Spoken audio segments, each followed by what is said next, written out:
Good day, I'm Brian Farrell, and welcome to PACE IT's session on Wireless LAN Infrastructure Part 2. Today I'm going to be talking about basic wireless LAN topologies, and then we're going to conclude with wireless LAN concepts and terms. There's a fair amount of ground to cover, so let's go ahead and jump into this session. Of course, I'm going to begin by talking about wireless local area network topologies. And the first topology is the ad hoc topology. It's a very basic wireless local area network that does not require the use of a wireless access point, which can also be called a WAP, and it can also be called an access point. The devices negotiate the wireless connection between themselves. An example of this are when laptops connect wirelessly without the use of a wireless access point. Then there's the infrastructure topology. It's a more common type of wireless local area network that uses a WAP or multiple WAPs to create a connection point for wireless devices. Most often, it's used to connect a wireless network to a more traditional wired network, but that wired network is not absolutely required. Then there's the mesh topology.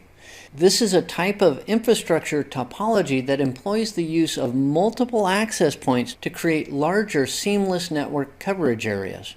They're commonly deployed with wireless controllers and wireless access points. Something to remember is that the higher the wireless device density, the more wireless access points that will be required to handle the load. Like any other network device, access points only have a certain amount of capacity. As the workload increases, the amount of throughput will decrease as each device contends for access to that wireless access point. Adding more WAPs and/or adding more access points and wireless controllers can greatly ease the load and increase the efficiency of the network. Now let's move on to wireless LAN concepts and terms. First up is the IBSS, or Independent Basic Service Set. An IBSS is created when an ad hoc network topology is created. The devices use the IBSS in order to control the communication that occurs between the connected devices. Then there's the BSS, or Basic Service Set. When a single wireless access point is in infrastructure mode, it will create a BSS. This means that it can control the flow of communication between every device that connects to the SSIDs under its control. Then there's the ESS, or Extended Service Set. An ESS is created when two or more access points share a common SSID and have overlapping coverage. Through the Extended Service Set, the WAPs will negotiate how to hand off a wireless device between them as it roams the network. So I mentioned the service set identifier just a moment ago, or the SSID. It plays a key role in the wireless local area network environment. All active wireless access points will use a beacon transmission to advertise the networks that they belong to. What they advertise is their SSID, which can also be thought of as their network name. Those beacons are how devices know which networks they can connect to. Even when an access point is set to hide the beacon, the broadcasts are still occurring. So although hiding the SSID broadcast may make it more difficult to join a wireless network, it's not a true security measure because the broadcast is still occurring. Now let's talk about 802.11a-HT and 802.11g-HT. Both of these terms relate to the 802.11n standard. They denote the type of connection, a high throughput connection, and the radio frequency, which will either be the 2.4 gigahertz radio frequency band or it may be a 5 gigahertz connection. Then there's good put. Good put is the actual amount of application data passed through a connection with the overhead removed. It's measured in bytes per second. It is different than throughput. Throughput measures the total amount of data capable of being passed through a connection, so it includes network overhead. Then we have signal strength. It's a measure of the strength of the radio frequency signal that comes from an access point, which can help to determine the amount of area that can be covered by that access point. As a general rule, the closer a device is to the wireless access point, the stronger the signal that is received.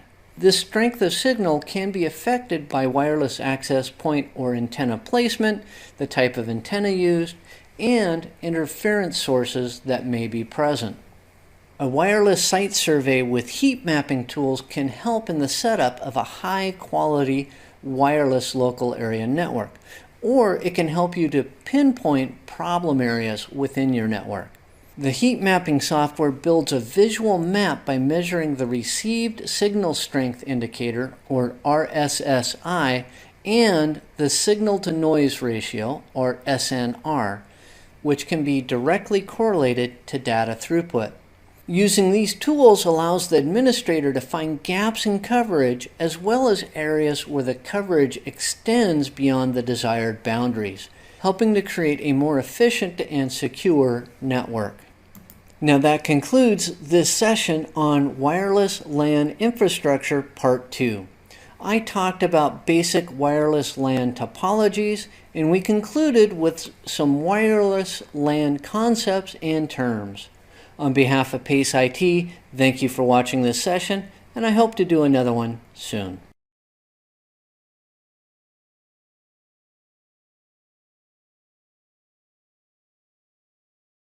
Good day, I'm Brian Farrell, and welcome to PACE IT's session on risk and security related concepts. Today I'm going to be talking about the big picture of recovery, and then we're going to move on to some concepts and terms that you should know. There's a fair amount of ground to cover, not a whole lot of time, so let's go ahead and jump into this session. We begin with the big picture of recovery. Standards and policies are used to help ensure that everyone is on the same page at the same time. All organizations should review their operations and create standards and policies that suit their needs. Once they are created, the standards and policies should be adhered to. This includes all of the information technology systems. By stressing the importance of standards and policies, risks to an organization can be reduced and security can be strengthened.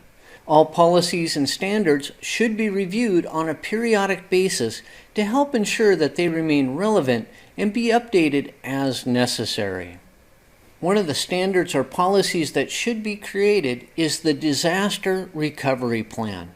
A disaster is any event or emergency that goes beyond the normal response resources, as in an earthquake or a flood or a major fire. The longer a business is not able to function, the more damage is done. The Damage Recovery Plan, or DRP, detail the steps to recover from a disaster situation, as in when the off-site backups need to be used or if a fallback site needs to be brought into operation. They also have sections dealing with how to help ensure employee safety. A sub-element of the DRP is the Business Continuity Plan, or BCP. A BCP includes an impact analysis of the business effects of down systems. The impact analysis helps to identify single points of failure in the business system. A BCP helps to prioritize what systems or processes need to be brought back first to get an organization operational again. It identifies mission-critical systems, processes, and data. The Business Continuity Plan helps to guide the creation of the Disaster Recovery Plan. Now let's talk about some concepts and terms that you should know. First up is single point of failure. A single point of failure is a system or component that if it goes down has a major impact on operations. An example of a single point of failure is if a key router goes down and it prevents customers from ordering products, that's a single point of failure. Once identified, these failure points can be mitigated through several different methods, such as redundant systems. as in adding a backup router to the previous example, or maybe a redundant power supply. Single points of failure can also be mitigated through system redesign, as in removing that point of failure through a redesign of the system. You should also be familiar with uninterruptible power supplies, or the UPS. A UPS will mitigate power issues that can have a negative impact on sensitive networking components. It conditions the incoming power to remove spikes and sags in the current, helping to ensure that the flow of current is even and consistent, which is very beneficial to your electronic and networking components. They also help to ensure the continued operation, at least for a given period of time, in the case of complete electrical power supply loss, as in an outage. Depending upon your UPS, you may be able to run for minutes, hours, or possibly days if you have a generator. First responders are the first people to discover or respond to a security issue. Ideally, it will be someone who has been properly trained in how to deal with the situation. Within the network security realm, first responders can play a key role in mitigating damage and collecting evidence. Then there's the concept of a data breach, which is any unauthorized access to data, particularly to sensitive data. Breaches may be unintentional or intentional. They may also occur from inside the network, so internally, or they may originate from an external source, so they may come from outside of your network. The severity of the breach is greatly determined by the sensitivity and the quantity of the data that's been accessed. Data breaches can be very expensive to organizations. They can result in a loss of reputation, which can lead to a loss of revenue. When it became known that Target lost sensitive customer information, credit card information, people became unwilling or uncomfortable with shopping at Target. Even though they quickly fixed the breach, the results lingered on. A data breach may result in a loss of business secrets, which may cost that organization a competitive advantage. And finally, data breaches may result in fines or penalties levied by governments or other organizations. User awareness and training can greatly reduce your security risks. Quite often, the weakest link in the security chain is the end user. The risks can be reduced by making the users properly aware of security and security threats through awareness training and just security training in general. This training should be conducted on an ongoing basis. It's never a one and done thing. Penetration testing is the finding of weak spots and the hardening of systems. It is actively and aggressively testing the whole IT system in an effort to find weak spots. This can include using social engineering methods on your end users to find out if they are your weak link. The data generated is used to harden the IT system in an effort to mitigate future risks. Similar to penetration testing is vulnerability scanning. This is the finding of network holes and then plugging them. It's mostly done through the use of automated software. Networks are probed for vulnerabilities, as in open ports or unnecessary protocols. Once these ports or protocols have been identified, these holes into the network can then be plugged. But remember, you need to have authorization to perform vulnerability scanning, or you may be having an uncomfortable discussion with your security personnel. Now that concludes this session on risk and security related concepts. I talked about the big picture of recovery, and then I covered some concepts and terms that you should know. On behalf of PACE IT, thank you for watching this session, and I hope to do another one soon.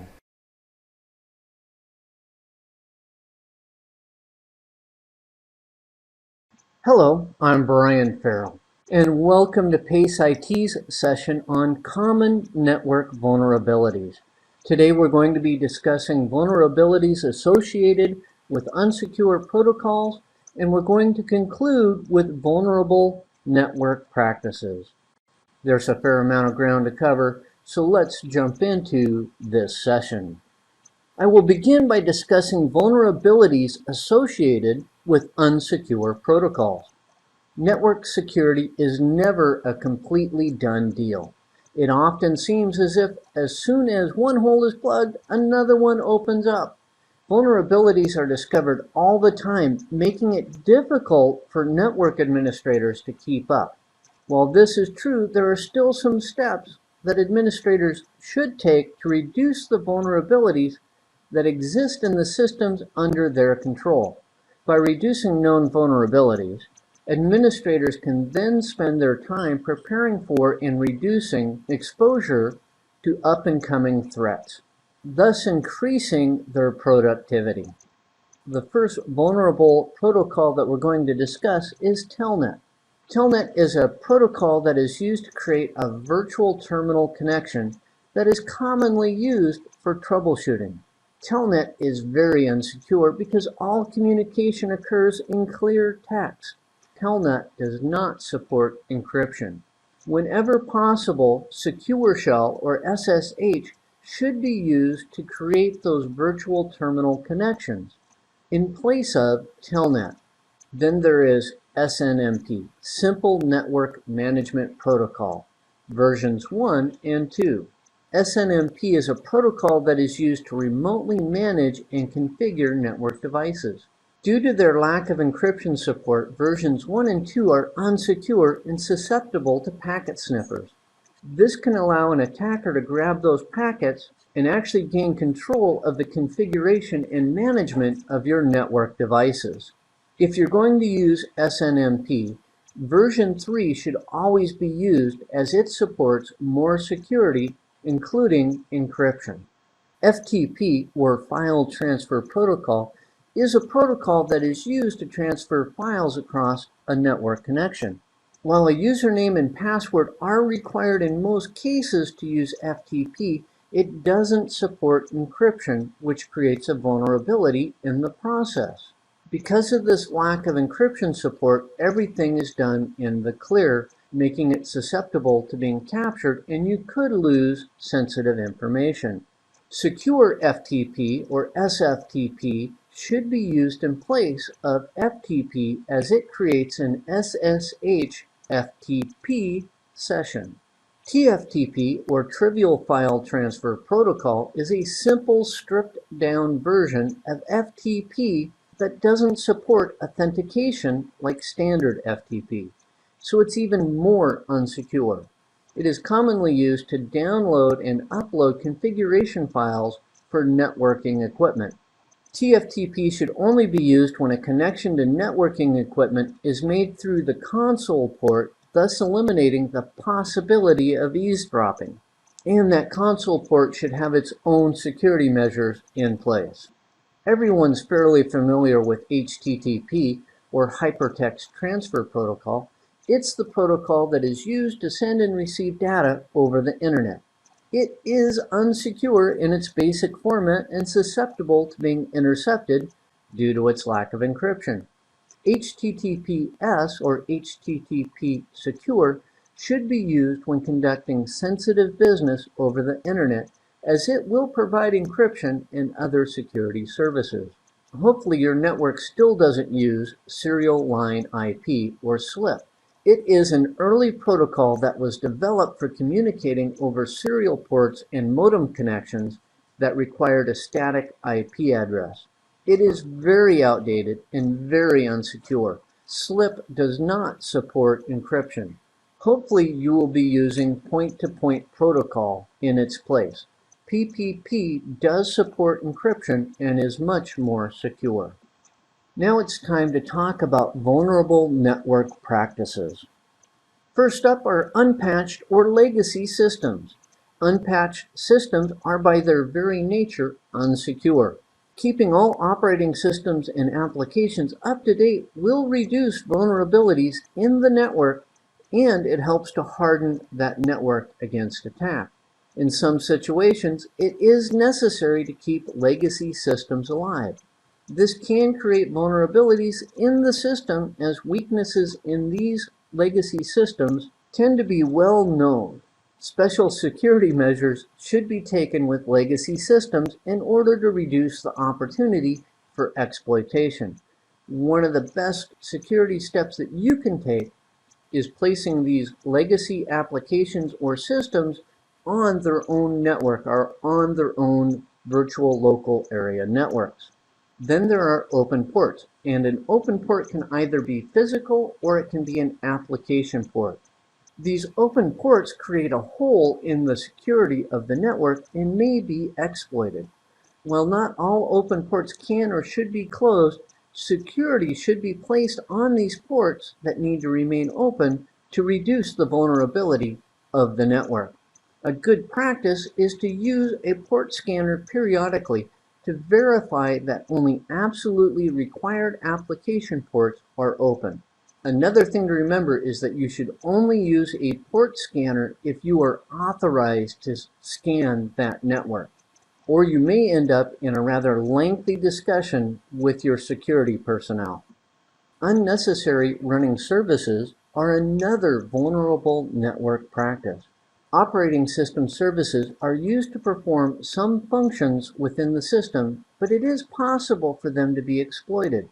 A periodic review of all running services should be conducted on all equipment that is attached to the network. All unnecessary running services should be disabled to harden your network. Clear text credentials are another vulnerability that's rather common. Many applications and devices require the use of credentials in order to be used. In some cases, these credentials are sent in clear text format, which makes them easier to read when captured. A good practice is to periodically review all applications and systems to determine which ones use clear text credentials. Then you need to either limit their use or figure out how to encrypt the transmissions to secure your systems. Unencrypted communication channels are another problem. Any method of communication on the network that is not encrypted is an unencrypted channel that is subject to being breached. While not all communication channels need to be encrypted, a good practice is to review all channels and make a decision about which ones need to be encrypted and which ones do not. All wireless network channels should be encrypted. There are no exceptions. Do not create an unencrypted wireless network. That's just asking for problems. A vulnerability that few network administrators think about are RF or radio frequency emanations. One method of intercepting communication is to analyze signal leakage. That's the RF emanation. Many forms of communication are subject to these signal emanations, but there are steps that can be taken to reduce them. Tempest is a set of standards established by the NSA and NATO that outline steps that can be used to reduce the opportunity for the interception and analysis of communication. That concludes this session on common network vulnerabilities. I began with vulnerabilities associated with unsecure protocols. I then concluded with vulnerable network practices. On behalf of PACE IT, thank you for watching this session, and I look forward to doing another one.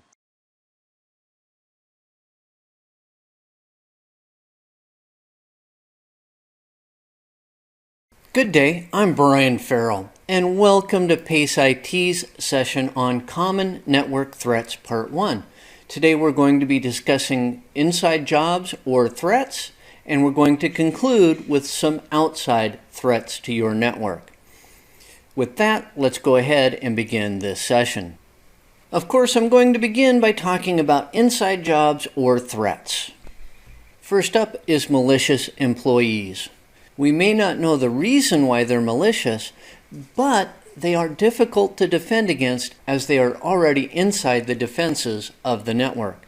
And because their employees, resources have been granted to them in order for them to be able to do their job.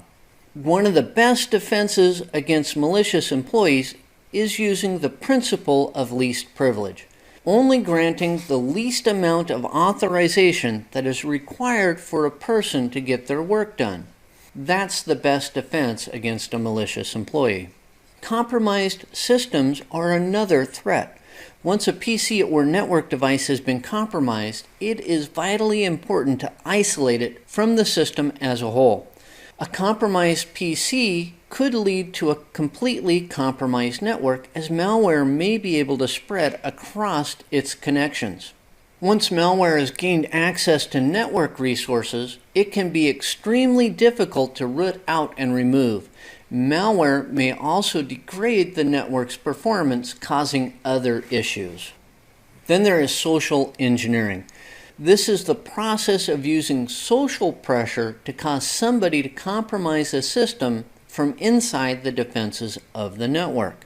Social engineering pressure can be applied in multiple forms. An employee can receive a phone call from somebody claiming to be from the IT department asking for their credentials. It may occur in person. The social engineering can occur through email or through a rogue website. There are many avenues in which social engineering can occur. The best defense is through end user education. Training your end users to resist social engineering is a good idea. ARP cache poisoning is another threat that can occur on your network. In ARP cache poisoning, the ARP cache, which maps IP addresses to MAC addresses, is corrupted by an attacker, with the end result being that the attacker has control of which IP addresses are associated with MAC addresses. It's commonly used in man-in-the-middle attacks, which I will cover in just a bit. Then there are protocol or packet abuse threats. This is the process of taking a specific protocol and repurposing it to perform a different function. Protocol abuse is commonly used to bypass a router's access control list from inside of a network. An example of this is encapsulating a not allowed protocol within a DNS packet, which is almost always an allowed protocol, in order to get that unallowed protocol out of the network. The man-in-the-middle attack is another threat that you should be aware of. The attacker is not necessarily inside the network per se, but is in between two endpoints that are communicating on a network. In most cases, the man-in-the-middle attack involves disrupting the ARP process between the two endpoints. The attack allows a malicious user to be able to view all network packets that are flowing between the communicating hosts. Often a man-in-the-middle attack is used in an attempt to gain sensitive information like network credentials. Then there's VLAN hopping. This is circumventing the security that is inherent when virtual local area networks are created. Normally, traffic that is tagged for one VLAN is not allowed onto another VLAN without the intervention of a router. VLAN hopping occurs when the attacker adds an additional fake VLAN tag to the network packets. Once the packets get to the switch strips one of the VLAN tags off the packet and then passes it through. Once through the switch, the packet is considered as belonging to the new VLAN, thus bypassing the security that's inherent in VLANs. Now let's move to outside threats. One of the largest threats that face network security personnel is the unknown vulnerability. Network and systems administrators expend vast amounts of time protecting the assets under their control, and they can do a pretty good job of hardening their systems, but it's not a perfect job. The problem lies with zero-day attacks. Zero-day attacks take advantage of either new or recently discovered vulnerabilities, which means that the networks and systems probably haven't been hardened against them yet. The unfortunate reality is that attacks keep changing, and security experts must be willing to adapt in order to keep pace.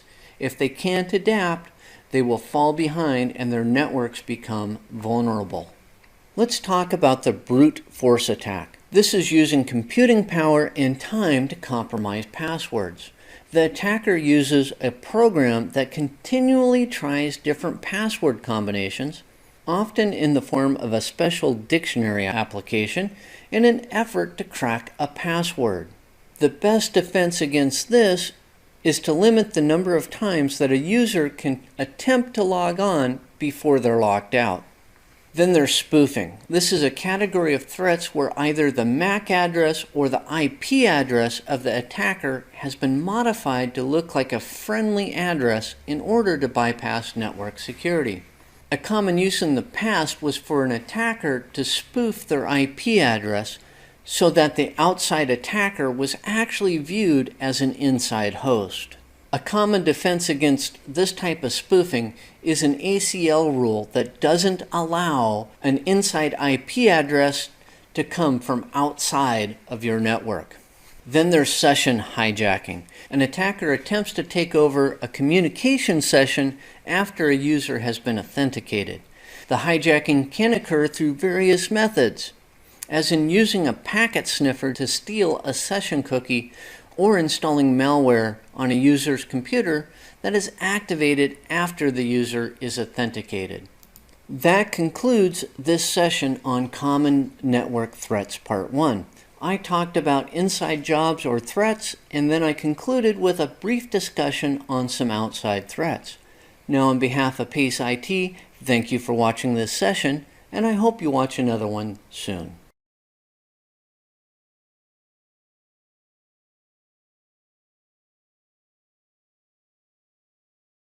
Hello, I'm Brian Farrell, and welcome to PACE IT's session on Common Network Threats Part 2. Today I'm going to be talking about more outside threats, and then I'm going to be talking about some wireless network threats. I have a fair amount of ground to cover, so let's go ahead and begin this session. Of course, I'm going to begin by talking about outside threats. Because of how they are implemented, it is often difficult to put network security threats into a single category. Many attempts to breach a network combine different aspects of different threats. For example, a man-in-the-middle attack is often combined with some type of spoofing that is used to help it succeed. That means that in most cases, security requires more than just a single line of defense. Good administrators recognize this and implement multiple layers of security in order to harden and protect their systems. The first major threat that we're going to talk about is the denial of service threat, or the DOS threat. This covers a very broad category of threats to networks and systems. That's because DOS covers any threat that can potentially keep users or customers from using network resources as designed. A traditional DOS attack attempts to flood a network with enough traffic to bring it down. It's commonly used with a flood of malformed ICMP requests. The host that receives the flood can be so busy dealing with the deluge of data that it cannot respond to legitimate requests.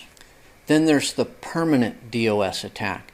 It's an attempt to permanently deny a network resource for others.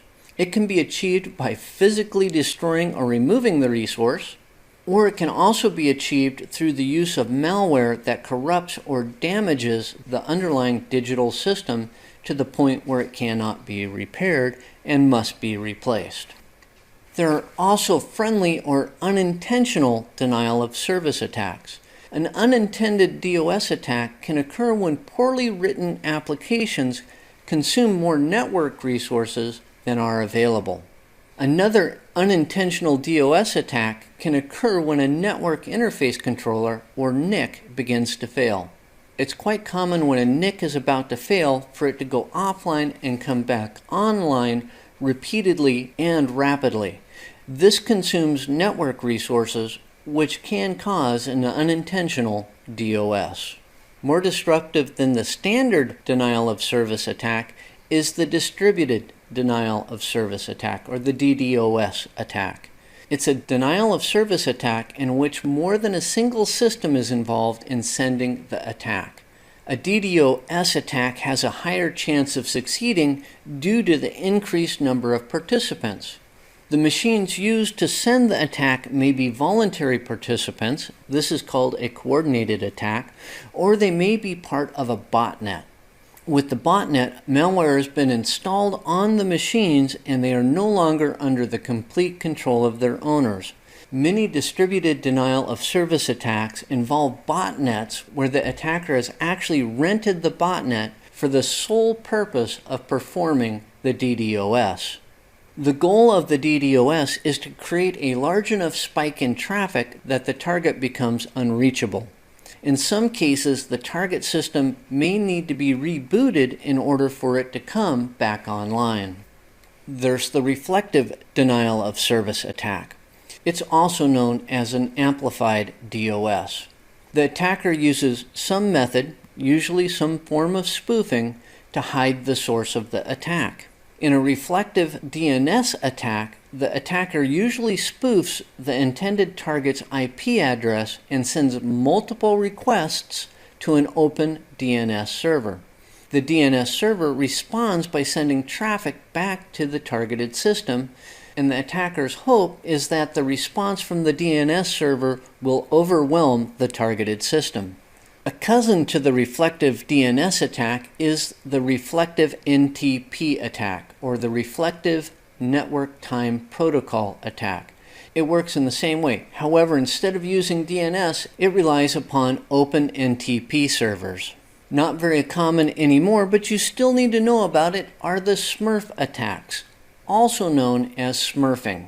It's a type of reflective denial of service attack that also involves spoofing the intended target's IP address. A network is flooded with ICMP requests in which the source address for the requests appear to be that of the intended target. As the replies return, the network becomes slowed down by the traffic. The goal is to overwhelm the target system and bring it down. It's time to move on to wireless network threats. Our first topic is an unintended threat. A common feature on modern wireless access points is Wi-Fi Protected Setup, or WPS. The goal of WPS is to create an easy and secure method for consumers and small businesses to set up a secure wireless network. Unfortunately, the outcome has fallen short of the goal. While WPS does ease the setup burden, it is also easily exploited by an attacker and should actually be disabled on all equipment. This exploit has been known for a couple of years, and you would think that equipment manufacturers would quit enabling WPS by default on their equipment, but that's not the case. So when you set it up, Good day, I'm Brian Farrell, and welcome to PACE IT's session on Network Hardening Techniques, Part 1. Today I'm going to discuss using secure protocols, using anti-malware software, and I'm going to conclude with implementing switch and router security. There's a whole lot of information to impart, not a whole lot of time, so let's go ahead and begin this session. Of course, I'm going to begin by talking about using secure protocols. Network security is always an ongoing process because the threats to it keep changing. Although security threats are continually evolving, administrators can use some techniques to harden the base network structure to help ease the ever-shifting security landscape. These hardening techniques establish a good security foundation that can be further built upon, making the network that much harder to crack.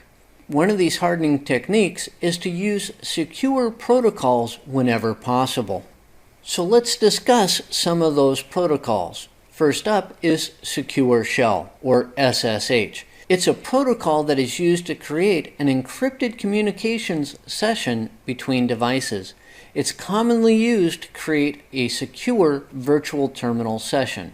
It should be used in place of Telnet whenever possible. Then there's SNMP version 3.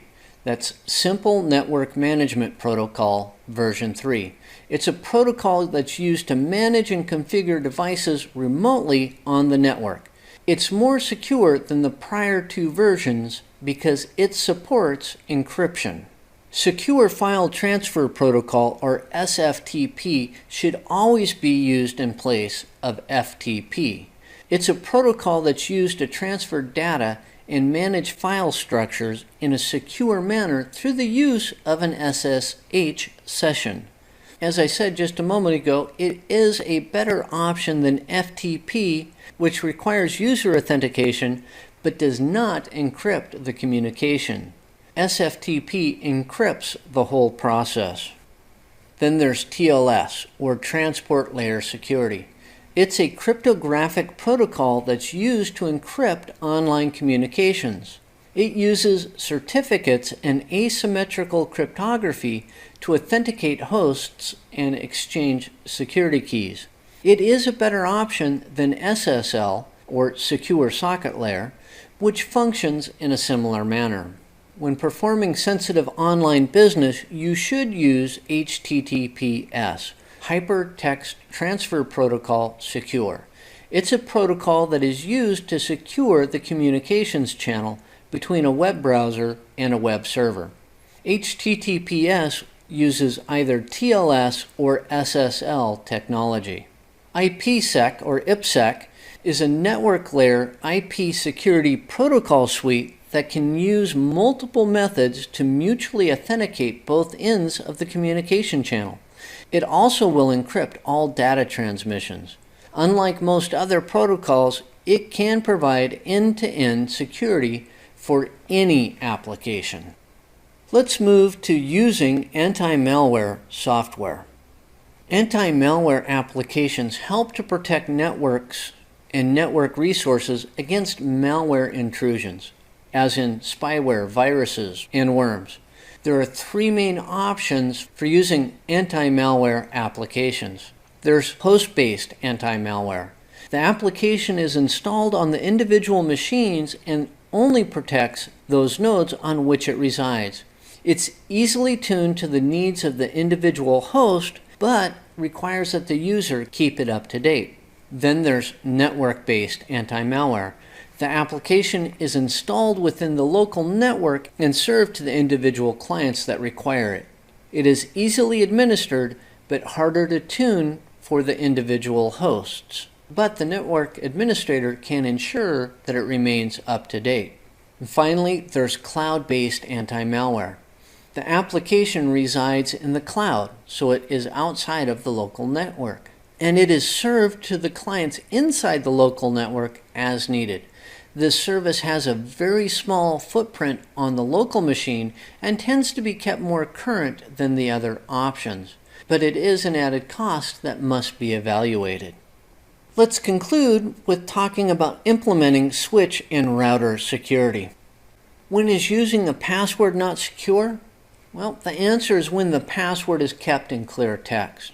One solution to this is to save passwords and other sensitive information as hashes. Hashing is a cryptographic process that uses an algorithm to derive a set value, also known as the hashed value, from the sensitive data. The hash can be used to verify that data is coming from where it is supposed to and that it has not been intercepted or changed in transit. The most popular hashing algorithms are MD5 and SHA, or SHA. Of the two, SHA is the more secure. And the wise network administrator makes sure that all passwords and usernames are kept as hashed values. Under implementing switch security measures, switch port security measures are vital. First off, switch port security should be enabled. All enterprise switches are capable of having security measures enabled at the port level, and that should happen. Also, the native VLAN should be changed from its default value. All active ports should be assigned to non-native VLANs. All non-active switch ports should be assigned to an unused non-native VLAN. Also, VLANs should be created to clearly segment the network into logical, secure areas. A switch port security measure that should be considered is MAC address filtering. This will only allow specific MAC addresses to connect to specific ports. DHCP snooping should be enabled. This will only allow DHCP responses from an administrator-defined switch port. This means that all DHCP responses will come from the same port. In addition to DHCP snooping, Dynamic ARP Inspection, or DAI, should also be enabled. This process is combined with DHCP snooping to restrict the opportunity for ARP cache poisoning to occur. All address resolution protocol requests are compared against the ARP table contained in the administratively defined DHCP server. Implementing these measures will greatly increase the security of your switches. Let's move on to router security measures. Each interface on a router should have an access control list, or ACL, in place to control and filter traffic. Each interface can actually have two ACLs. One ACL on the inbound side of the interface and one ACL on the outbound side of the interface. An ACL is a set of rules that is used to govern and filter the flow of network traffic into and out of a network.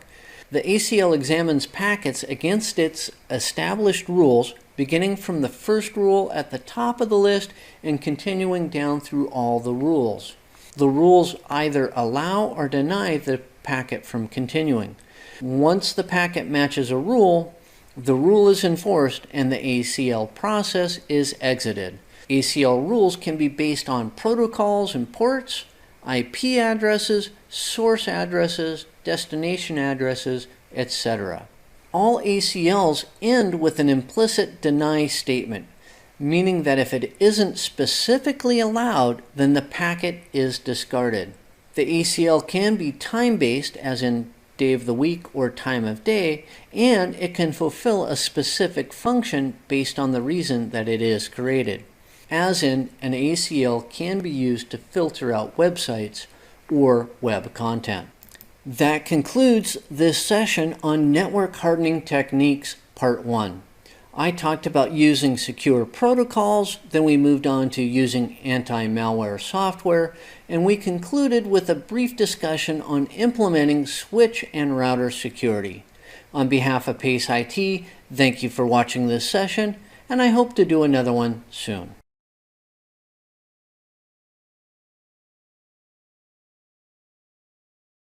Good day, I'm Brian Farrell, and welcome to PACE IT's session on Network Hardening Techniques Part 2. Today we're going to talk about encryption basics, and then we're going to talk about wireless network hardening, and then I'm going to conclude with a brief discussion on security policies. With that, let's go ahead and begin this session. I'm going to begin by talking about encryption basics. Encryption is the process of taking a message and scrambling the data so that it can't be read if it gets intercepted. Encryption relies upon the fact that the receiver of the scrambled data has the proper key that allows it to unscramble the data and put the message back together. The strength of the encryption is usually determined by the strength of the key. The strength of the key is measured in the number of bits that it takes to generate the key. The more bits that it takes, the stronger the key is. There are two basic types of encryption. There's symmetrical encryption, in which both ends of the communication channel use the same key to encrypt and decrypt the message. Pre-shared key, or PSK, is symmetrical in nature. Then there's asymmetrical encryption, in which two different security keys are used in an arrangement called PKI, or Public Key Infrastructure. The private key encrypts the message and the public key decrypts the message. On the return side, the original receiver encrypts with the original sender's public key, which then gets decrypted with the private key. In this arrangement, the private key cannot decrypt what it encrypted, and the public key cannot decrypt what it encrypted. So it only works if there are two separate keys. So let's talk about those asymmetrical encryption keys. There are two main types of asymmetrical encryption keys. There is the EAP TLS type key, that's Extensible Authentication Protocol Transport Layer Security type of key.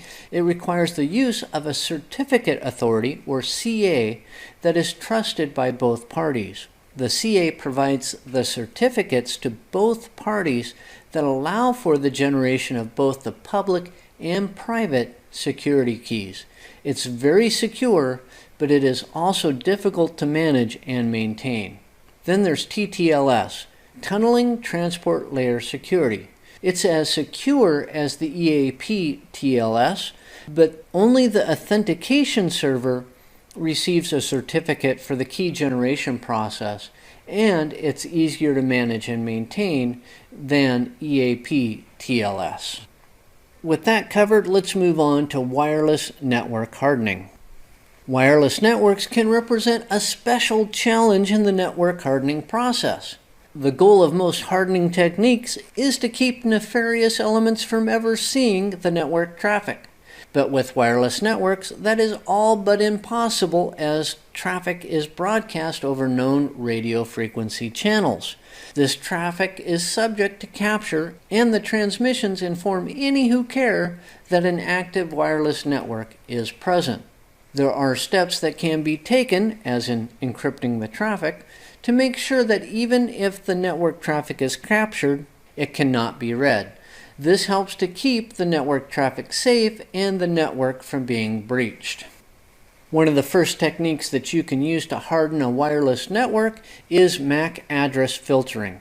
MAC address filtering can be used to limit which devices can connect to the wireless network. If an unknown MAC address attempts to connect to the network, it is ignored by the wireless access point.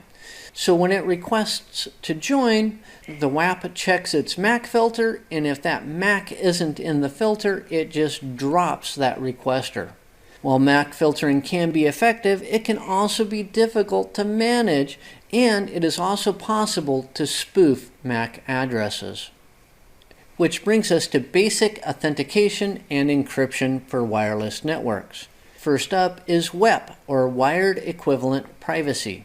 It's an encryption standard that uses either a 40-bit or a 128-bit encryption key and the RC4 algorithm to authenticate devices and encrypt transmissions. It uses a pre-shared key as a password or passphrase to authenticate users. WEP is easily cracked and should not be used. As a matter of fact, WEP can be cracked in minutes. Better than WEP is WPA, Wi-Fi Protected Access. It's an authentication and encryption standard that improved upon WEP, but still uses PSK and the RC4 algorithm. But to increase security, it also introduced Temporal Key Integrity Protocol, or TKIP. TKIP generates a new security key for every packet, and that new security key has a strength of 128 bits or greater. Now, it's not as easily cracked as WEP, but it can still be cracked and should not be used unless absolutely necessary. And hopefully that's not the case in your wireless network. Better than WPA is WPA2 Personal, Wi-Fi Protected Access 2 Personal. It's an authentication and encryption standard that improved upon WPA. It does not rely upon the weak RC4 encryption algorithm, but it does use AES as its algorithm. That's Advanced Encryption Standard. It can also use the PSK method, but this is not required, as WPA2 Personal can also dynamically assign security keys. While it's theoretically possible to crack WPA2 Personal, it would be extremely difficult to do so, so this should be the minimum level of security on any wireless network. Better yet, if possible, deploy WPA2 Enterprise. Now this forms a portion of the 802.1x standard. It is used to authenticate users on a wireless network and uses one of the forms of the extensible authentication protocol in setting up the encryption. A central authentication server is required for 802.1x or WPA2 Enterprise, which does allow for greater control over the authentication process. As a side note, EAP is actually a set of definitions for how security keys will be exchanged in order for encryption to take place. It's time to conclude with a brief discussion on security policies. While security policies are only written documents, they can actually do quite a bit to harden a network against a breach. Security policies document or outline what is allowed or not allowed to occur on the network from a security point of view. They're usually crafted at the upper layer of management with the help of knowledgeable IT personnel. They establish the expected behavior, which can go a long ways towards hardening your network. Security policies give administrators the authority to put into place measures to protect the security of the network. In many cases, they also give administrators the authority to enforce the policies that lead to a hardened network. Well, that concludes this session on Network Hardening Techniques Part 2. I began by talking about encryption basics, then we moved on to wireless network hardening, and we concluded with a brief discussion on security policies. On behalf of PACE IT, thank you for watching this session, and I hope to do another one soon.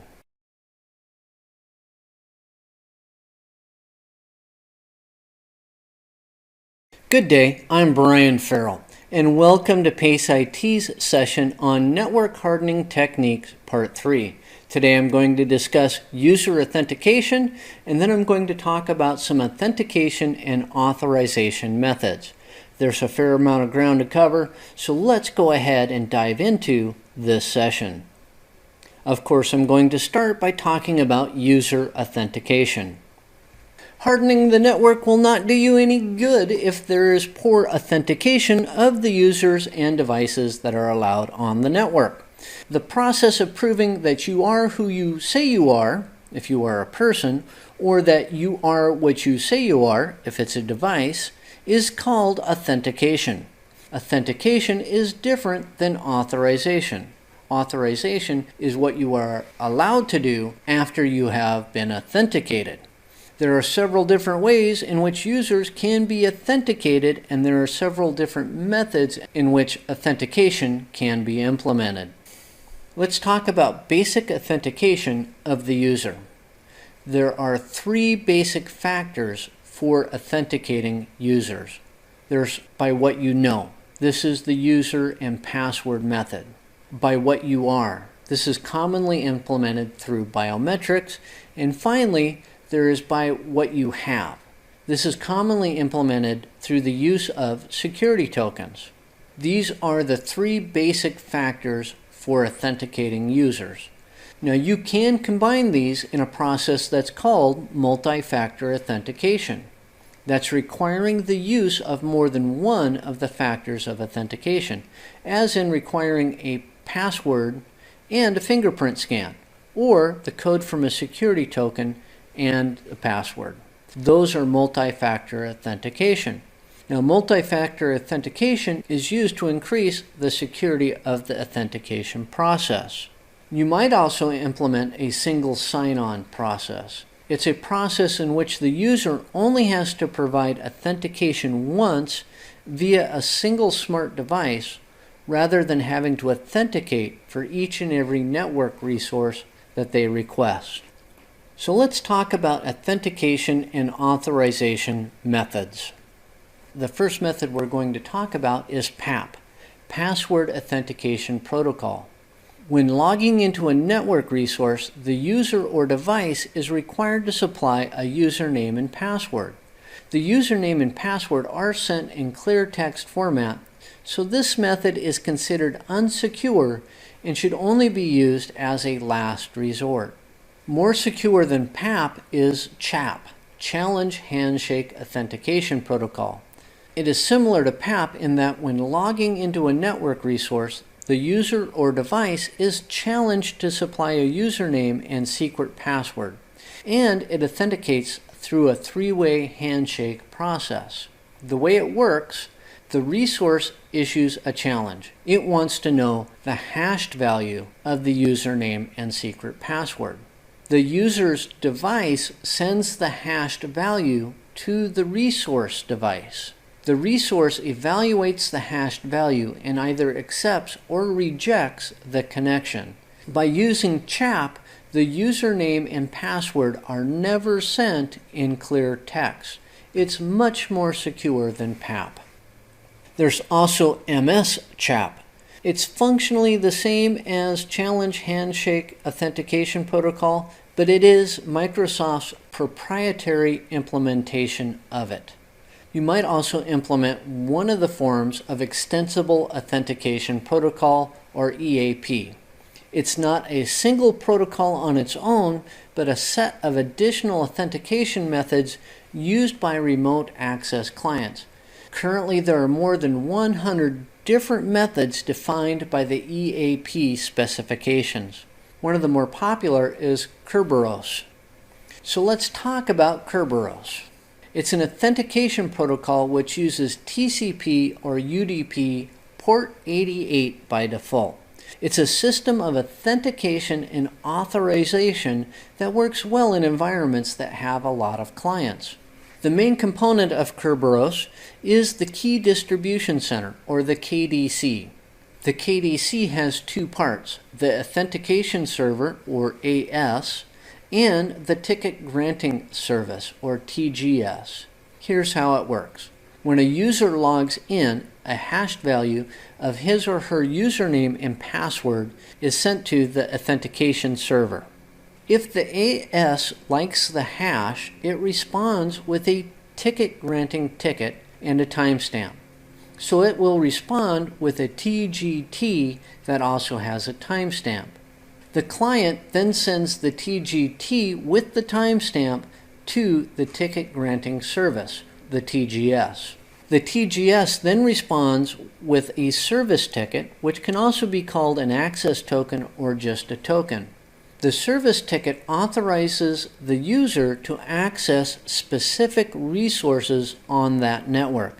As long as the TGT is still valid, the TGS will grant additional authorization by issuing a new service ticket as required for as long as the TGT and its timestamp are still valid. Now that concludes this session on Network Hardening Techniques Part 3. I talked about user authentication, and then we concluded by talking about authentication and authorization methods. On behalf of PACE IT, thank you for watching this session, and I trust I'll do another one soon. Hello, I'm Brian Farrell, and welcome to PACE IT's session on Physical Network Security Control. Today we're going to be discussing the why of physical network security, and then we're going to move on to some physical network security practices. There's a fair amount of information to impart, so let's go ahead and begin this session. Of course, I'm going to begin by discussing the why of physical network security. Your network security actually begins at the door. The boundaries of your building should be your first line of defense. If an attacker has physical access to the network resources, then there is a high probability that those network resources can be breached. The level of security that gets deployed should be driven by the amount of security that is needed. As the need for overall security increases, so should the level of physical security. There are dangers that are associated with unauthorized physical access. There is theft of those network resources, and they are expensive to replace. Unintentional damage can occur when there is unauthorized physical access. It only takes a simple spilled drink to destroy a server or a router or a switch or some other expensive component. It's also possible that if an attacker has physical access, they can reconfigure those network resources. This can result in a breached network. One type of reconfiguration that's possible are devices that have credential workarounds. Some networking equipment comes with known workarounds for when administrator credentials need to be recovered. as in when an administrator leaves an organization without disclosing his or her logon credentials, or when an administrator forgets those credentials. Cisco even publishes the steps of its workaround on its website, and those steps are available for anybody to review. If you're curious about those steps, you can check out that web link that I've posted here. This well-known vulnerability is an easy exploit for anybody that has physical access to Cisco equipment. With the why of physical network security out of the way, let's move on to physical network security practices. Basic physical security should include knowing who's in the building and who has access to equipment. You can do that through employee badges. Security check-in should be implemented for all visitors. All vulnerable network resources, as in servers and networking equipment, should be kept in a secure area. Then there's intermediate physical security. This is where access to all vulnerable network resources is controlled and logged. One way to implement this is to use RFID badges to gain access to network resources. Or you could implement cipher locks that people have to punch in a code in order to unlock the door. Another step in intermediate physical security is the separation of resources. Switches and routers are secured separately from servers, with different access levels for the servers and the networking equipment. In environments where high security is needed, advanced physical security needs to be implemented. A zoned approach is an advanced physical security practice. It's a layering of security in which multiple barriers, or security tests, must be passed before physical access is granted. The methods of physical security that are used can be thought of as those security tests. You can use security guards, requiring all authorized personnel to have some form of ID so that the security guards can identify if that person is in an area in which they're allowed. Then there are door locks. You could use simple keyed locks, the analog approach. A slightly more advanced method would be cipher locks, with the deployment of different codes for different areas or different groups of people. This allows for the logging of who has unlocked a door. You might also implement RFID magnetic locks, which also allow for the logging of who has unlocked the lock. One of the most advanced types of door locks would be a biometric lock. They're locks that make the person gaining access prove who they are through either a fingerprint scan or a retinal scan, or possibly even a voice print. Video monitoring can also be deployed as a form of physical security, allowing you to record who has had access to those resources. You need to remember to store the recordings separately from the resources being monitored, so if the resource gets stolen, they don't steal the recording as well. You may implement a separation of resources. Networking equipment is kept separate from servers, and the methods of access for the two resources are different. And finally, in highly secure environments, a man trap may be implemented.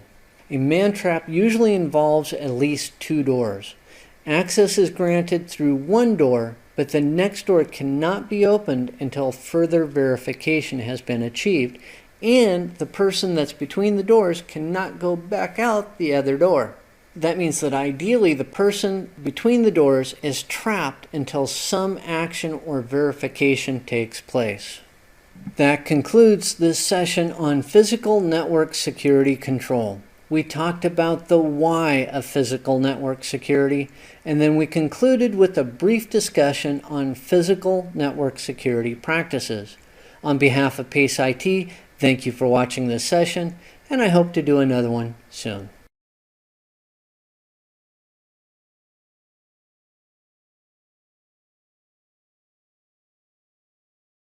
Good day, I'm Brian Farrell, and welcome to PACE IT's session on Firewall Basics.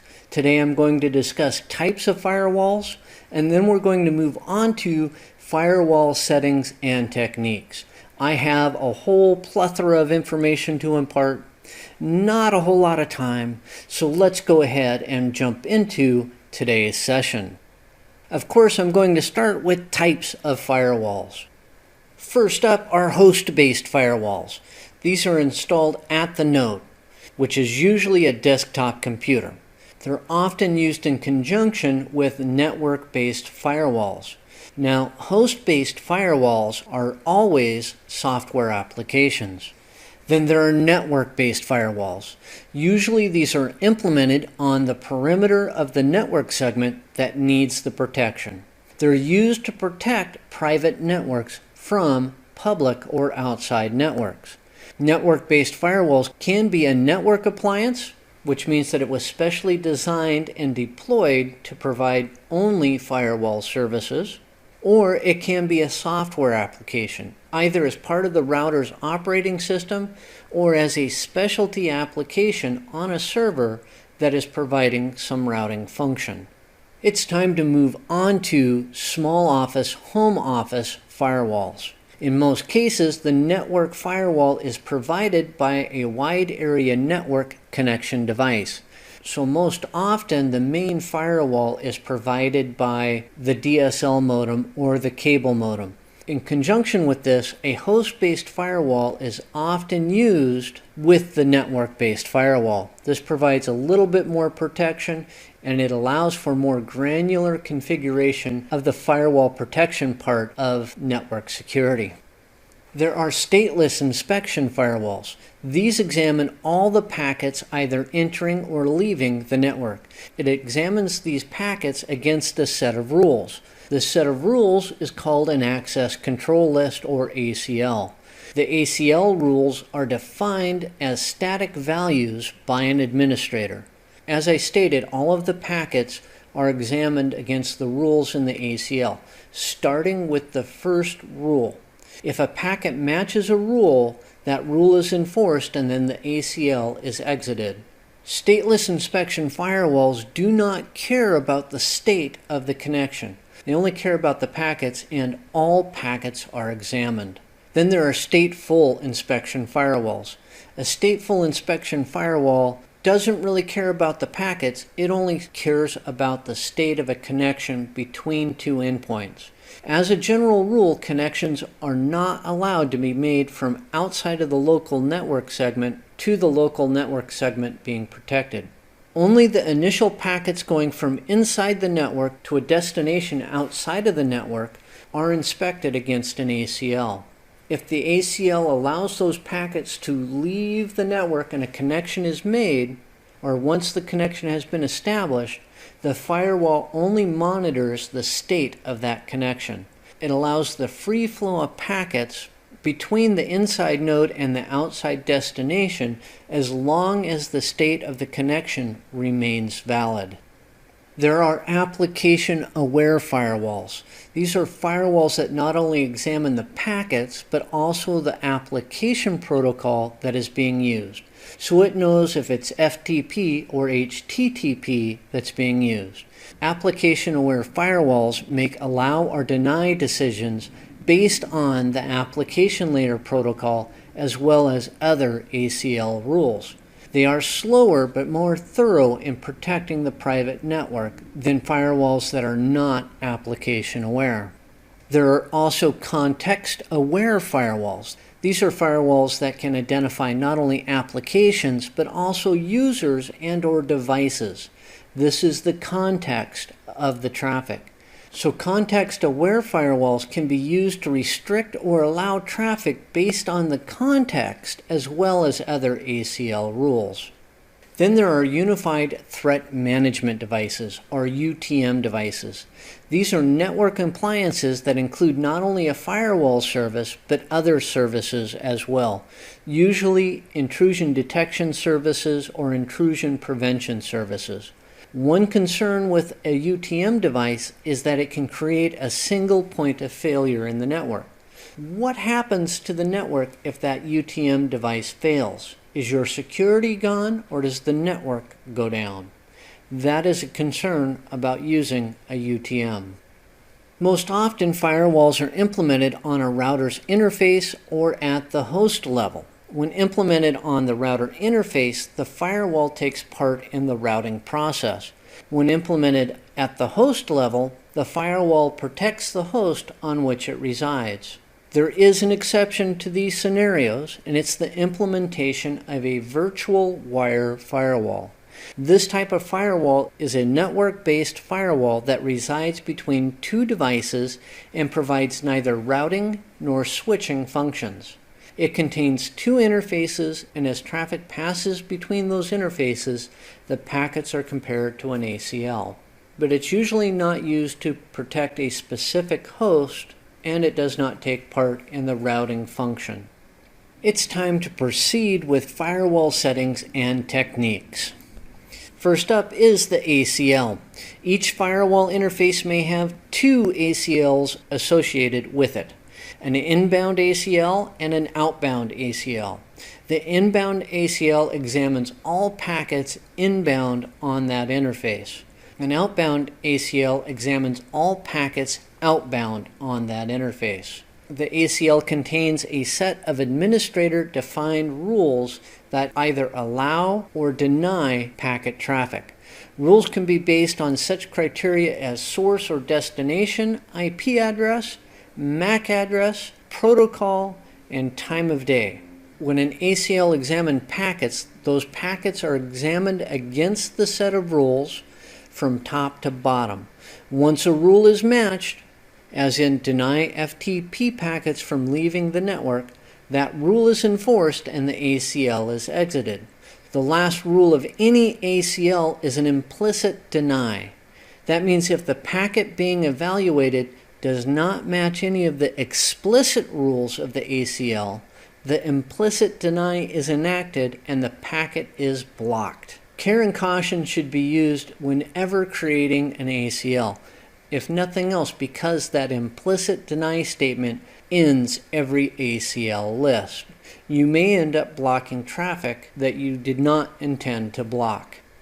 It's time to discuss firewall placement, and we're going to begin with perimeter placement. This requires that the firewall be placed at the outside edge, usually at the wide area network connection, of the local segment or the LAN segment. Stateful inspection firewalls work well on the perimeter. They are usually slower to make the initial connection, but once that connection is achieved, they offer better performance. You could have internal placement of your firewall. This requires that the firewall be placed in a logical central location. It's usually used to route between different internal private networks. Stateless inspection firewalls work well for internal placement. They are faster to make connections and require less memory. A DMZ or demilitarized zone requires a special configuration or placement considerations for your firewalls. The DMZ is a specific area that is created, usually between two firewalls, that allows outside access to network resources while the internal network is still protected from outside traffic. You should consider using a DMZ if you're going to have a web server on your network. Outside users will need to access your web server, which is on your network, but your internal network still needs to be protected from malicious traffic. The external facing router allows specific outside traffic into the DMZ, while the internal router prevents that same outside traffic from entering the internal network. That concludes this session on Firewall Basics. I talked about types of firewalls, and then we ended with firewall settings and techniques. On behalf of PACE IT, thank you for watching this session, and I hope to do another one soon.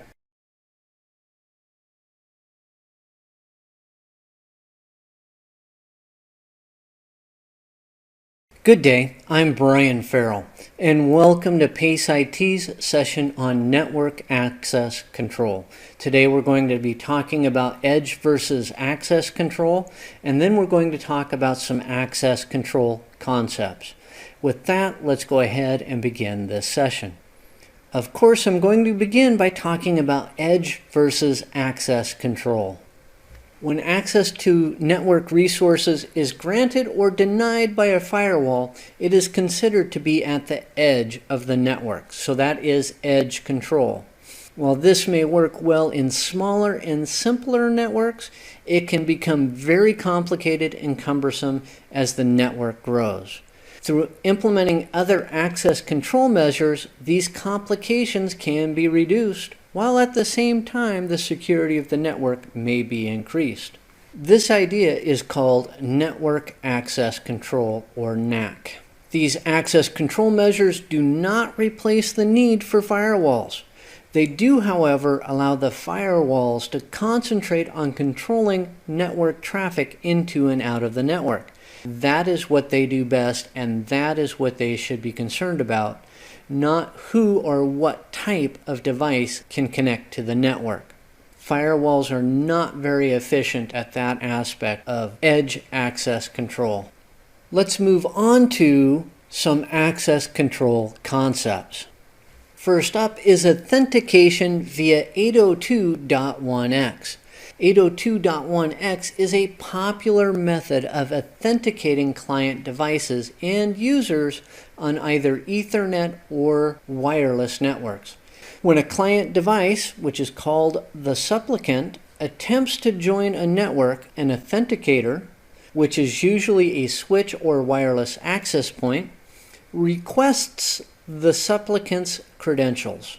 The authenticator then forwards the client's credentials to an authentication server, or AS, which is typically running software such as Remote Authentication Dial-In User Service, or RADIUS.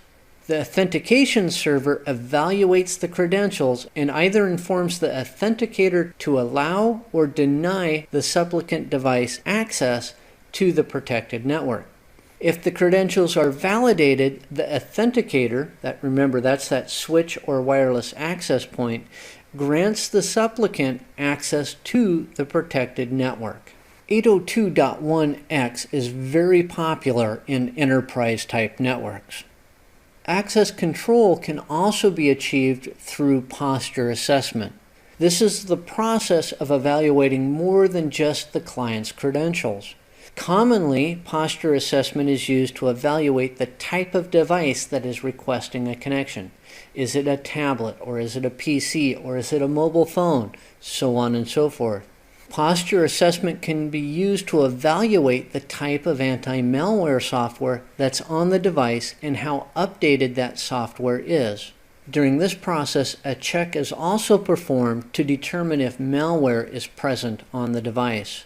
Posture assessment is commonly used to evaluate the operating system as well, as in how updated that operating system is and what the registry settings are at the time that access is being requested. If the client passes the assessment, it is allowed onto the protected network. If the client does not pass the assessment, usually one of two actions are taken. The first action could be that the client is notified of the rejection and what has to occur before it can pass the posture assessment. Does it need an operating system update? Does it need anti-malware installed? So on and so forth. The other action that is commonly taken when a device has failed the posture assessment is that it is passed on to a remediation server, which will then attempt to resolve the cause of the failed posture assessment. It will do this with no user interaction required.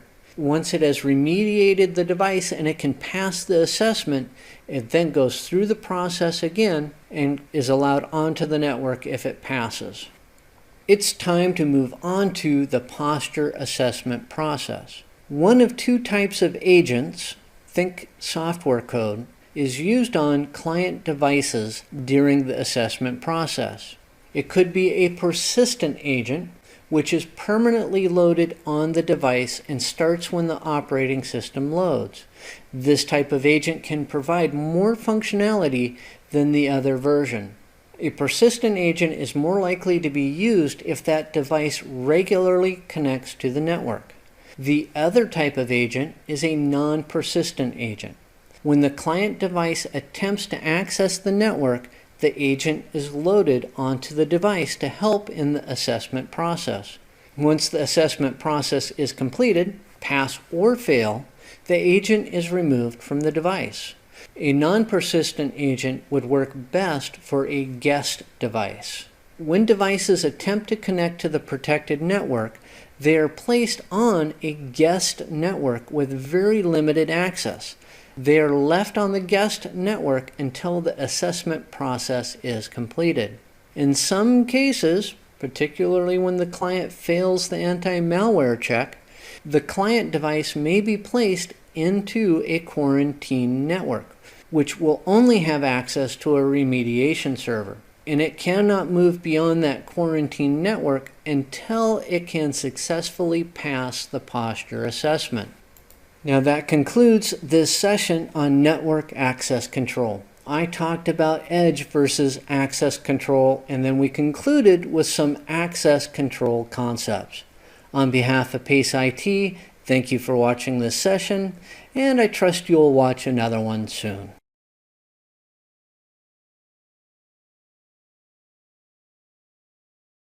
Good day, I'm Brian Farrell, and welcome to PACE IT's session on basic forensic concepts.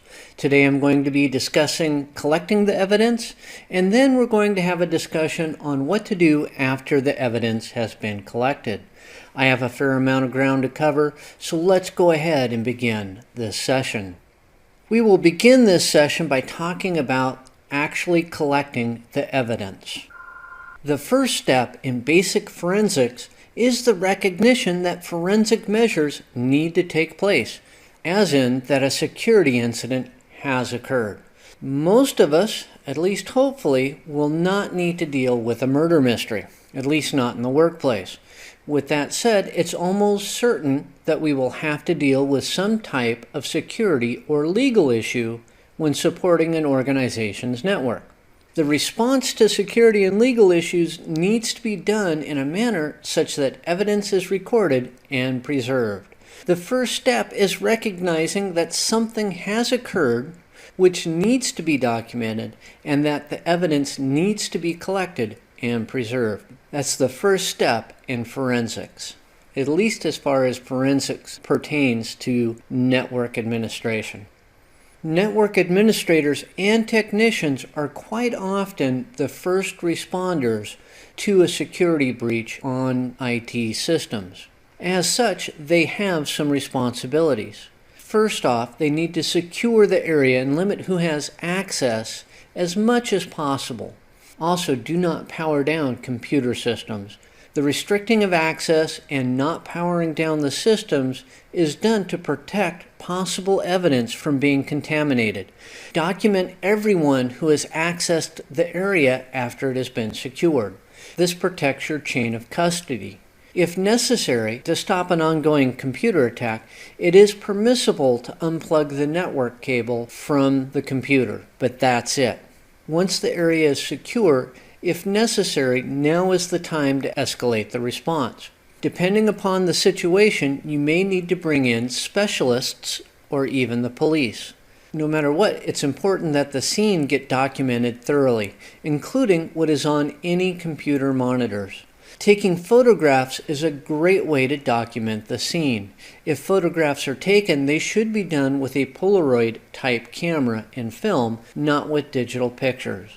It's harder to manipulate a Polaroid, and therefore it's more believable than a digital image. It may also be necessary to diagram to draw out the area. Also, interview any witnesses as soon as possible, before their memory starts to degrade or before they begin to collaborate on what story to tell. Also, the electronic evidence collection process needs to begin as soon as possible, and it needs to be collected by order of volatility. So let's talk about the evidence and data collection process. Electronic evidence is volatile and easily corruptible just because of what it is. It's magnetic data. So the order of collection is important. The first thing that should be collected are the contents of memory or RAM. This is the most volatile of all types of data.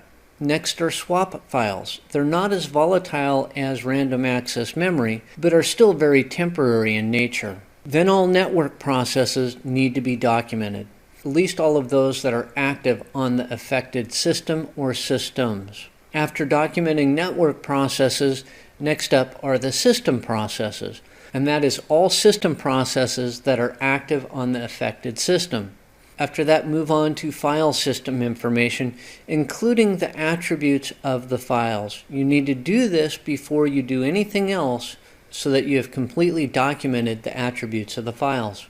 Once all of that is done, it's time to make a copy of all of the contents on all of the disk drives of the affected systems.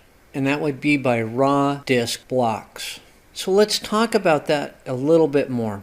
After isolating the affected system or systems from the network, you need to create a bit level image of the system or systems.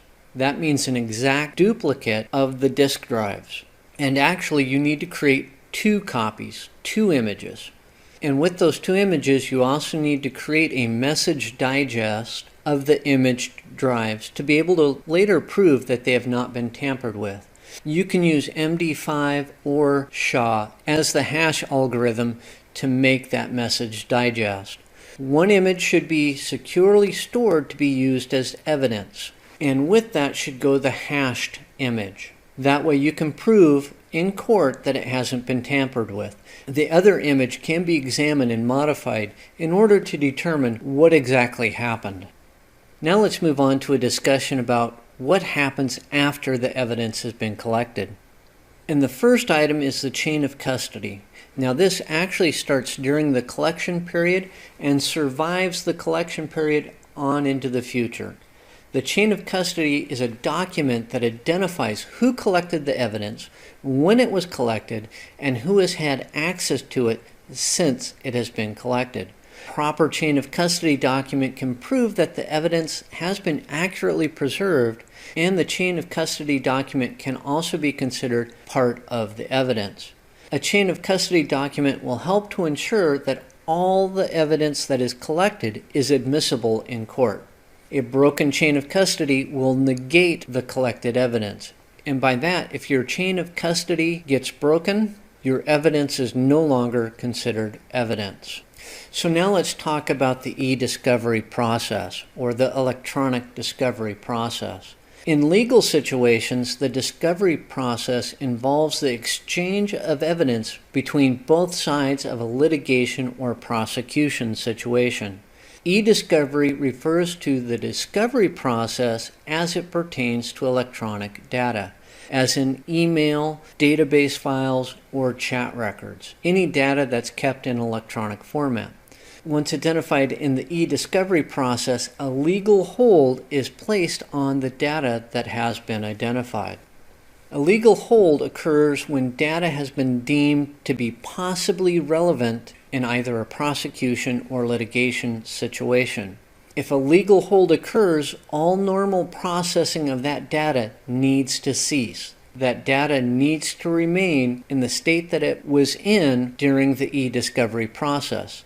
So a legal hold requires that backup tapes not be recycled and that the normal archival process for that data be suspended until the legal hold is removed. There are some items to consider when electronic data needs to be transported and it's considered evidence. If it's physical evidence, as in a hard drive, a chain of custody document must be created for the transportation process, and it needs to include an exact description of the evidence, the means of transport, who received the evidence to transport it, and who had access to the evidence during the transport process. If you're using electronic means of transport, a message digest should also be included to prove that the exact evidence sent is the evidence that is received. Once the forensic process has concluded, or once the investigation has been completed, a forensic report needs to be created based on the findings of the investigation. During the evidence collection and investigation process, the characteristics of the evidence should have been documented, so you know what timestamps were present or any identifying properties that are associated with that evidence. All of this information needs to be recorded and analyzed using scientific methods. Once completed, the forensic report should be able to completely reconstruct and document the evidence. A forensic report may be used in the litigation or prosecution process. In addition, a good forensic report may help in the creation of a better response plan for use in the future. Now that concludes this session on basic forensic concepts. I talked about collecting the evidence, and then we concluded about what happens after the evidence has been collected. On behalf of PACE IT, thank you for watching this session, and I hope to do another one soon.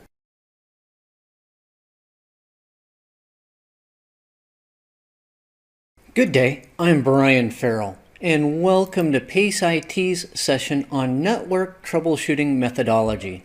Today I'm going to be talking about the importance of a methodology, and then I'm going to cover the 7-step troubleshooting methodology recommended by CompTIA. There's a fair amount of ground to cover, not a whole lot of time, so let's go ahead and begin this session. We are going to begin by discussing the importance of a methodology. First up is one of my favorite quotes concerning methodologies, and it is, "My methodology is not knowing what I'm doing and making that work for me." That's from Stone Gossard of Pearl Jam, and unfortunately, we don't quite have that kind of liberty when it comes to troubleshooting networks. All networks will require troubleshooting. If you don't know where to start or haven't developed a methodology, you will waste time and resources. The complexity of modern networks means that there is a lot that can go wrong. Without a troubleshooting methodology, your frustration levels and the frustration levels of those you support is going to rise. A systematic troubleshooting methodology can significantly reduce the time required to resolve a problem and close a network trouble ticket, saving both time and other resources. It's time to move on to CompTIA's 7-step troubleshooting methodology. Of course, we're going to begin with step 1, which is identify the problem. Gather information. What is actually occurring or not occurring? Is the problem extremely local, as in relegated to your network? Or is the problem occurring in an area that is out of your control? Identify the symptoms. Remember, the symptoms are not the problem. They just point toward the underlying issue. Most often, when the trouble ticket comes in, it will have some of the symptoms, but it will not have identified the actual problem. Approach multiple problems individually. Handle them one at a time. Question the users. This needs to be done both politely and firmly. Many problems that are reported within a network are the result of the end user needing to be educated or re-educated in proper procedures. At the same time, you also need to remember that most end users don't have your level of technical knowledge.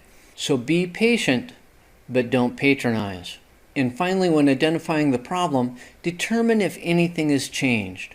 This also requires a systematic approach, so be very thorough. Step 2 is to establish a theory of probable cause. Make a list of all of the possible causes of the problem. To develop this list of possible causes, you should consider multiple approaches to the problem, from bottom to top and then from top to bottom of the OSI model. That is a great way to approach the problem from multiple directions. Divide your list of possible causes into 3 ranked sections. They should be not likely, likely, and most likely. This will provide a great place to start. When establishing your theory of probable cause, remember to question the obvious. If the network printer doesn't work, check to be sure that it is turned on. The third step is to test the theory of probable cause. If the theory is confirmed, move on to the next step. If the theory is proven to be incorrect, then reestablish a new theory of probable cause. If you run out of probable causes or the situation worsens, it may be time to escalate the issue up the troubleshooting chain. Once you've confirmed your theory of probable cause, it's on to step 4. Establish a plan of action and identify potential effects. Simple problems may require a simple plan, as in if the network printer doesn't work and the probable cause is that it's not turned on, turn on the network printer. More complex problems will require more complex plans. In some cases, it is a good idea to write the plan out step by step in order to determine the best course of action and to identify any possible repercussions that the resolution to the problem may introduce into the network. Step 5 is to implement the plan or to escalate the problem. If you have the authority, put your plan into action. If you don't have the authority, escalate the problem up the troubleshooting chain, including all facts and determinations when you're escalating the problem. Don't make that next level above you have to recreate everything that you've done. Once you've implemented your plan, it's on to step 6. Verify full system functionality. Don't just verify that the original problem has gone away, because sometimes a fix will introduce a new issue into the system. If a new issue has occurred, it's time to go back to step 1 or to escalate the problem. If you have verified full system functionality, this is where you implement preventative measures to keep this problem from reoccurring. And finally, step 7. Document findings, actions, and outcomes. Document everything. This will save time if and when the problem reoccurs. Your documentation may lead to new best practices for your organization. It's important to document your missteps as well. It will keep the next technician from making those same missteps that you have made. And this will help to improve your chances of becoming the network support technician rock star in your organization. That concludes this session on network troubleshooting methodology. I talked about the importance of a methodology, and then I covered CompTIA's 7-step troubleshooting methodology. On behalf of PACE IT, thank you for watching this session, and I hope to do another one soon. Hello, I'm Brian Farrell, and welcome to PACE IT's session on Troubleshooting Connectivity with Utilities. Today I'm going to talk about Connectivity Utilities Defined, then I'm going to move on to Connectivity Utilities Explained, and we will conclude with some additional software for troubleshooting connectivity. There's a fair amount of ground to cover. Let's go ahead and begin this session. Of course, I'm going to begin with Connectivity Utilities Defined. Before we can define the utilities, we need to define connectivity. Connectivity is a program or device's ability to connect or link to other programs or devices. A connectivity utility is a utility or application that is used to establish connectivity and or to diagnose or fix a connectivity issue. With that out of the way, let's move on to Connectivity Utilities Explained. All modern operating systems come with pre-packaged connectivity utilities designed to diagnose and or to repair connectivity issues. In some cases, you can use these utilities or programs from a graphical user interface or GUI. However, in all cases, you can use the following applications from the command prompt. First up is ping. It is a simple utility that is used to determine if there's connectivity between two nodes or two endpoints. It uses ICMP echo requests. There are two basic formats to the ping utility. You can ping an IP address, or you can ping the host name or the fully qualified domain name. You can use ping 6 or ping -6, and you will ping only IPv6 hosts. Then there is tracert or traceroute. It is a utility that is used to determine the path used between two nodes. Tracert, T-R-A-C-E-R-T, is the Windows version, and Traceroute, T-R-A-C-E-R-O-U-T-E, is the Linux, Unix, or OS X version of the command. It also uses ICMP echo requests, but it uses it with an incrementing time to live field to form queries and get responses. Each time the ICMP echo request is sent out, the TTL field is incremented by 1. And Tracert is used to determine how many routers are between 2 points.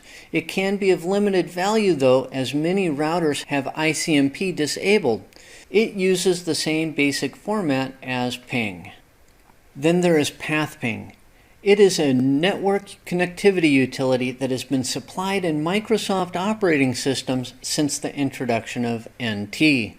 PathPing builds upon the functionality of ping by combining it with Tracert.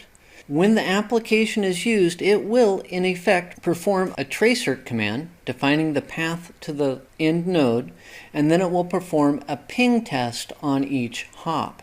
One disadvantage to PathPing is that it requires 25 seconds per hop to show the ping results, and it uses the same command format as ping and Tracert.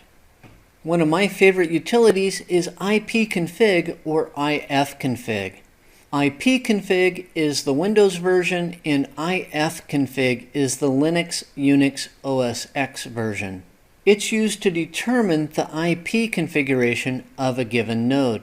It can also be used to change that IP configuration if used correctly. When using to diagnose connectivity, look for incorrect IP addresses, incorrect subnet masks, incorrect DNS addresses, and/or an incorrect default gateway. Then there's ARP, which stands for Address Resolution Protocol. ARP is used to correlate IP addresses to MAC address. This utility can help to determine when there is an issue with an address resolution protocol table on a given node. Then we have NSLookup. That stands for Name Server Lookup. It's supported by all major operating systems, and it's used to diagnose domain naming system issues or DNS issues. It can be very helpful in determining if a DNS server is having a problem. DIG is similar to NSLookup, but it is specific to Unix, Linux, and OS X. It does use different switch modifiers and returns slightly different results. There is the route utility. This is a Windows-specific command. It's used to view and modify the routing tables on a Windows operating system node. Next up is NBT stat, which stands for Net BIOS over TCP statistics. Windows implements the NBT protocol for backwards compatibility. As a result, the NBT stat utility is used if a Net BIOS issue is suspected. Then there's NetStat, which stands for Network Statistics. It's a utility that is used to display protocol statistics and current TCP/IP network connections. It's useful for determining if a connection has been made and the status of that connection. It's time to move on to some additional software. First up are throughput testers. They're used to determine the data flow or bandwidth of a network. They can be used internally to test the flow or bandwidth within a local area network, or they can be used externally to test the flow of a WAN connection. They are often used to create a baseline of network performance. And last up, we have protocol analyzers. These are often called packet sniffers. They examine network behavior on a very basic level, at the packet level. They can examine all the packets coming into and out of an interface. Protocol analyzers are useful to see what is consuming network resources, as in they can tell if a broadcast storm is occurring or if an interface is going bad. Wireshark is a common protocol analyzer that is often used, and it's free. That concludes this session on troubleshooting connectivities with utilities. The first topic was connectivity utilities defined, then we moved on to connectivity utilities explained, and we concluded with a brief discussion on some additional software. On behalf of PACE IT, thank you for watching this session, and I hope you watch another one soon. Hello, I'm Brian Farrell, and welcome to PACE IT's session on troubleshooting connectivity with hardware. Today I'm going to discuss what makes a cable bad, cable testing tools, and I'm going to conclude with some additional tools. I have a fair amount of ground to cover, so let's go ahead and begin this session. We will begin with what makes a cable bad. Network cables can go bad or be bad without any visible indication. Alternatively, a cable may be inappropriate for a particular application. It can be difficult to visually tell if cables are wired correctly, and/or a break in the wire may not be visible. Both of these will cause problems. Additionally, anything that makes the cable fall out of specification will make it a bad cable. How long is the cable? Is it over the maximum length? Is the cable rated for the amount of data being run over the wire? All of these are questions that can be answered using the proper tools. It's time to discuss cable testing tools. First up is the multimeter. It can be used to test for breaks in copper wiring. Good network cables have a very low resistance value from one end of the cable to the other. By the way, your resistance is measured in ohms. A high or infinite ohms value indicates a break in the cable. So you can use multimeters to test for continuity to make sure that traffic can flow from one end to the other. Crimpers are not a testing tool per se, but they are used for attaching cable ends onto cables, which if you suspect you have a bad cable end or a miswired connector, you're going to need a set of crimpers. It can either be specific to a particular type of cable end, or it may work for more than one type of cable. And by the way, it's not uncommon to need to replace the ends of twisted pair wiring cables. Every network technician should have a cable tester or cable certifier. These can be either fairly simple or very complex. Cable testers will test for continuity in the wire, as in, is there a break? Cable testers will also test for proper pinouts. Are all the wires in the right places? Some will test for the wiring standard. Is it wired for the T568A standard or the T568B standard, or have you created a crossover cable? Cable certifiers are a little bit more complex, but they will also test for more network-related items. They can test the speed of the wire. They can test for duplex settings between two endpoints. Cable certifiers are used to certify a given network segment. Toner probes are another handy tool. They are usually a two-piece set. They have an injector which places a signal onto the wire and a probe which detects the signal and emits a tone when it detects that signal. These are also sometimes called a fox and hound. They're used to find and trace wires. They're useful when having to replace a single wire in a bundle of wires. You can place the injector on one end to figure out which wire it is at the other end. Then there is the time domain reflectometer. This is a cable tester or certifier that can also determine the length of a segment. They can also tell where a break is in a segment, which can then allow you to put in a splice. They are more expensive than a standard cable tester or certifier. Related to the TDR is the optical time domain reflectometer, or the OTDR. They perform the same function as a TDR, but it is used for fiber optic cabling.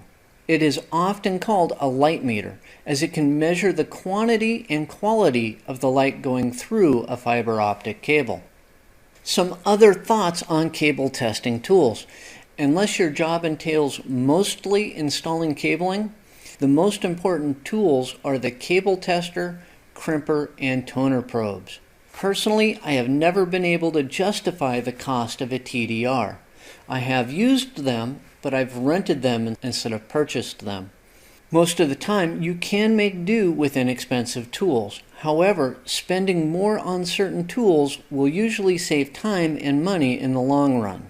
An exception to the inexpensive tool rule are toner probes.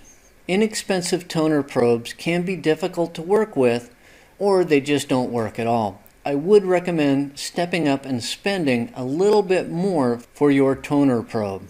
Try to strike a balance between cost and effectiveness.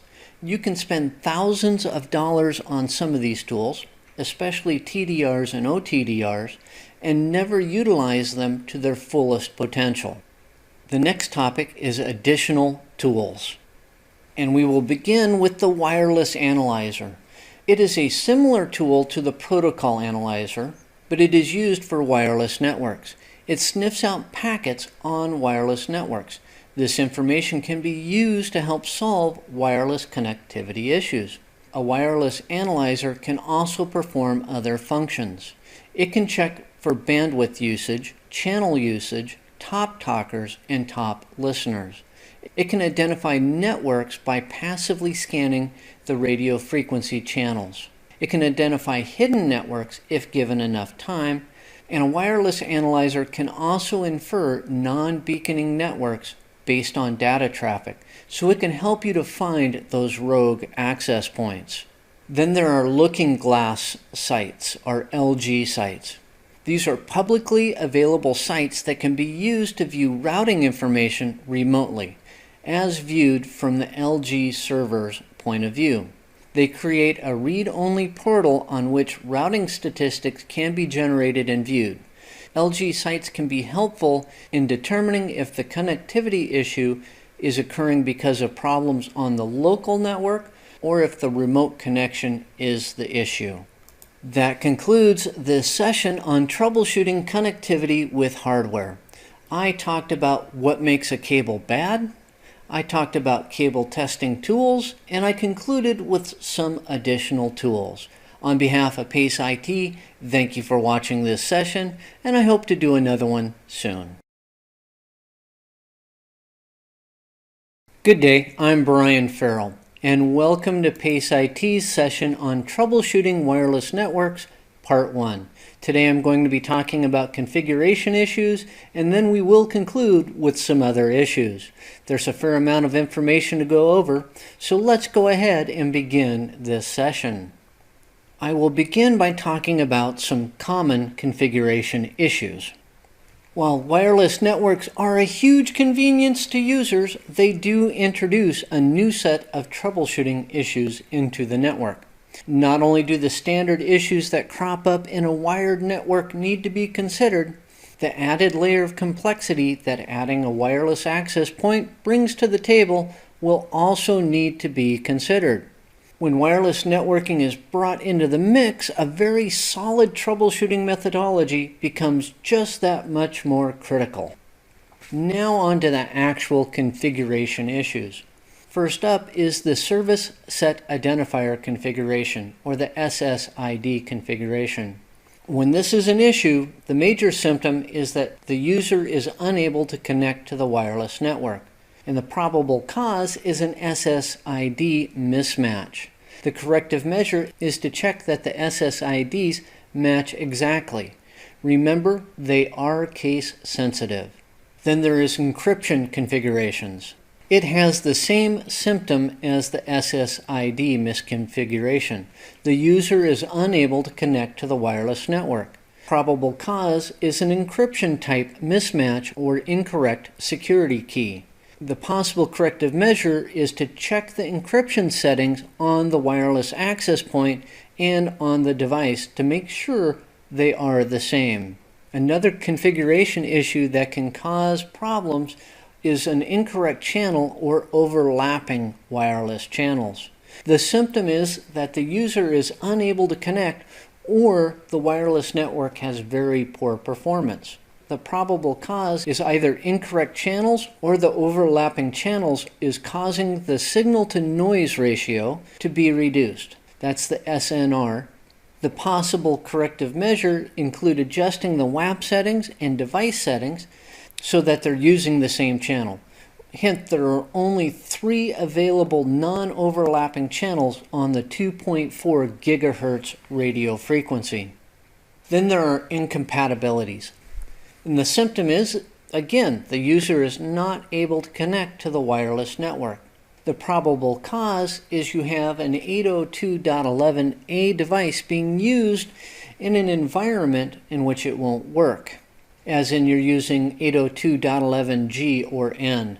Or there is a frequency mismatch between the wireless access point and the devices.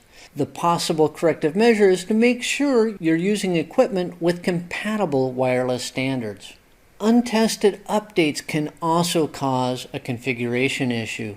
The symptom again is the user is unable to connect or there is poor performance. The probable cause is a conflict between the update and other configuration settings or the wireless network settings. The possible corrective measure is to roll back the system to the prior configuration. Here's another hint.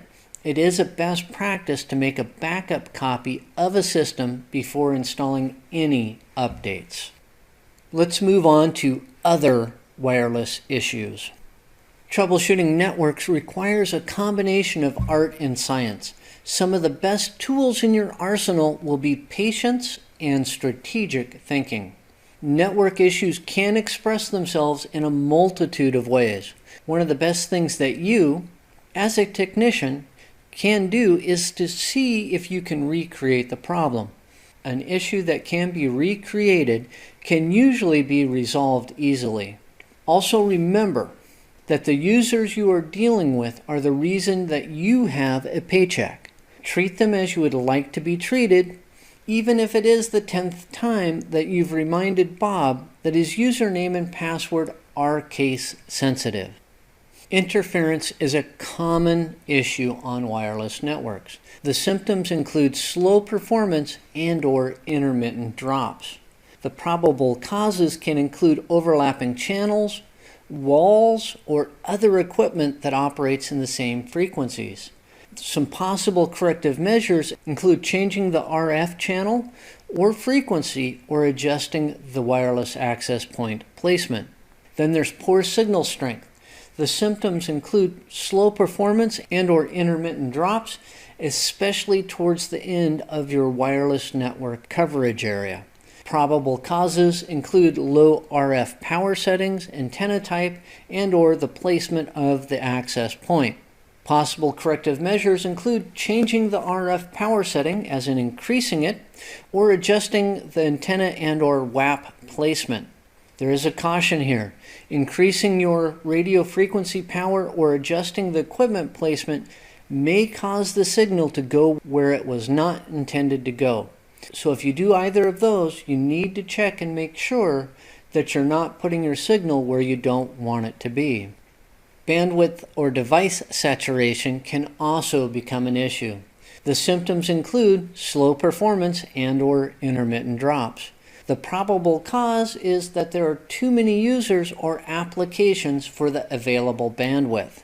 Possible corrective measures include increasing the number of wireless access points and/or changing to a wireless standard with more throughput. The wrong antenna type may also become an issue. The symptoms include low or no signal in an area or signal in an area where it is not supposed to be. The probable cause is the wrong antenna type for the coverage. The corrective measure would be to change to an antenna type to suit the required coverage. Then there is signal bounce. The symptom is poor performance in unexpected locations or an unexpected wireless network signal in an area that was not intended to be covered.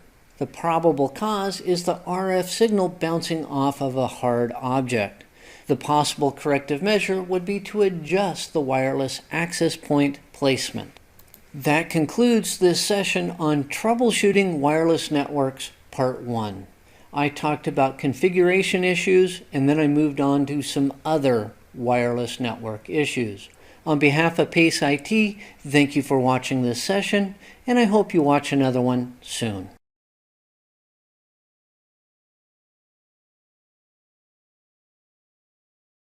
Good day, I'm Brian Farrell, and welcome to PACE IT's session on Troubleshooting Wireless Networks, Part 2.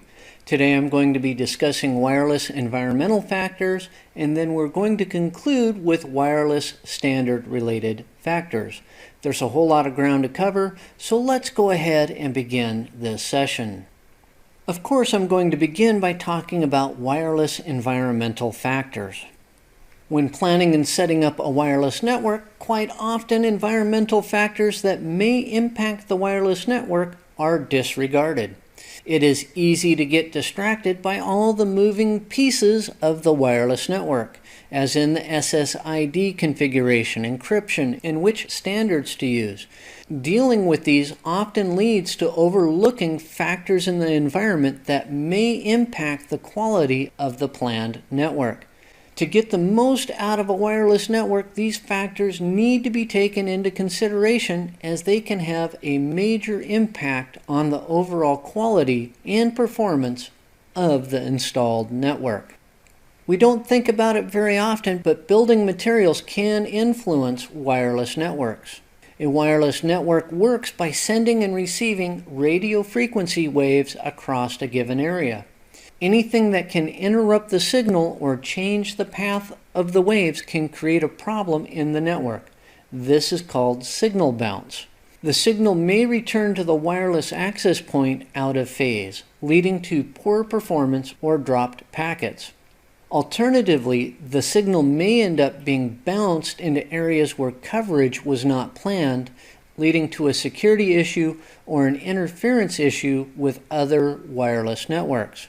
Some building materials of concern include concrete walls, metal studs, and window films, particularly window tinting with a metallic content. When evaluating environmental factors, it is important to consider more than just the building materials. All hard surfaces have the potential to create an out-of-phase or bounced signal, including office furnishings and file cabinets. Using a wireless analyzer and wireless survey tools during the planning stage of a wireless network will lead to better placement of the wireless equipment, which ultimately leads to a better performing network. Let's move on to some wireless standard related factors. First up is wireless standard compatibility. Not all of the 802.11 standards are compatible with each other. This is partially due to the RF frequencies that are used, and with the most common frequencies being the 2.4 GHz or the 5 GHz radio frequency band. The problem with compatibility can also be because of the type of modulation that is employed. Modulation is the encoding of information to be placed on a carrier wave, and it's employed to put the signal on the network. The most common forms of modulation are orthogonal frequency division multiplexing, OFDM, and direct sequence spread spectrum, or DSSS. So let's look at a compatibility list for 802.11. 802.11a is not compatible with most other standards. 802.11b is compatible with 802.11g and n.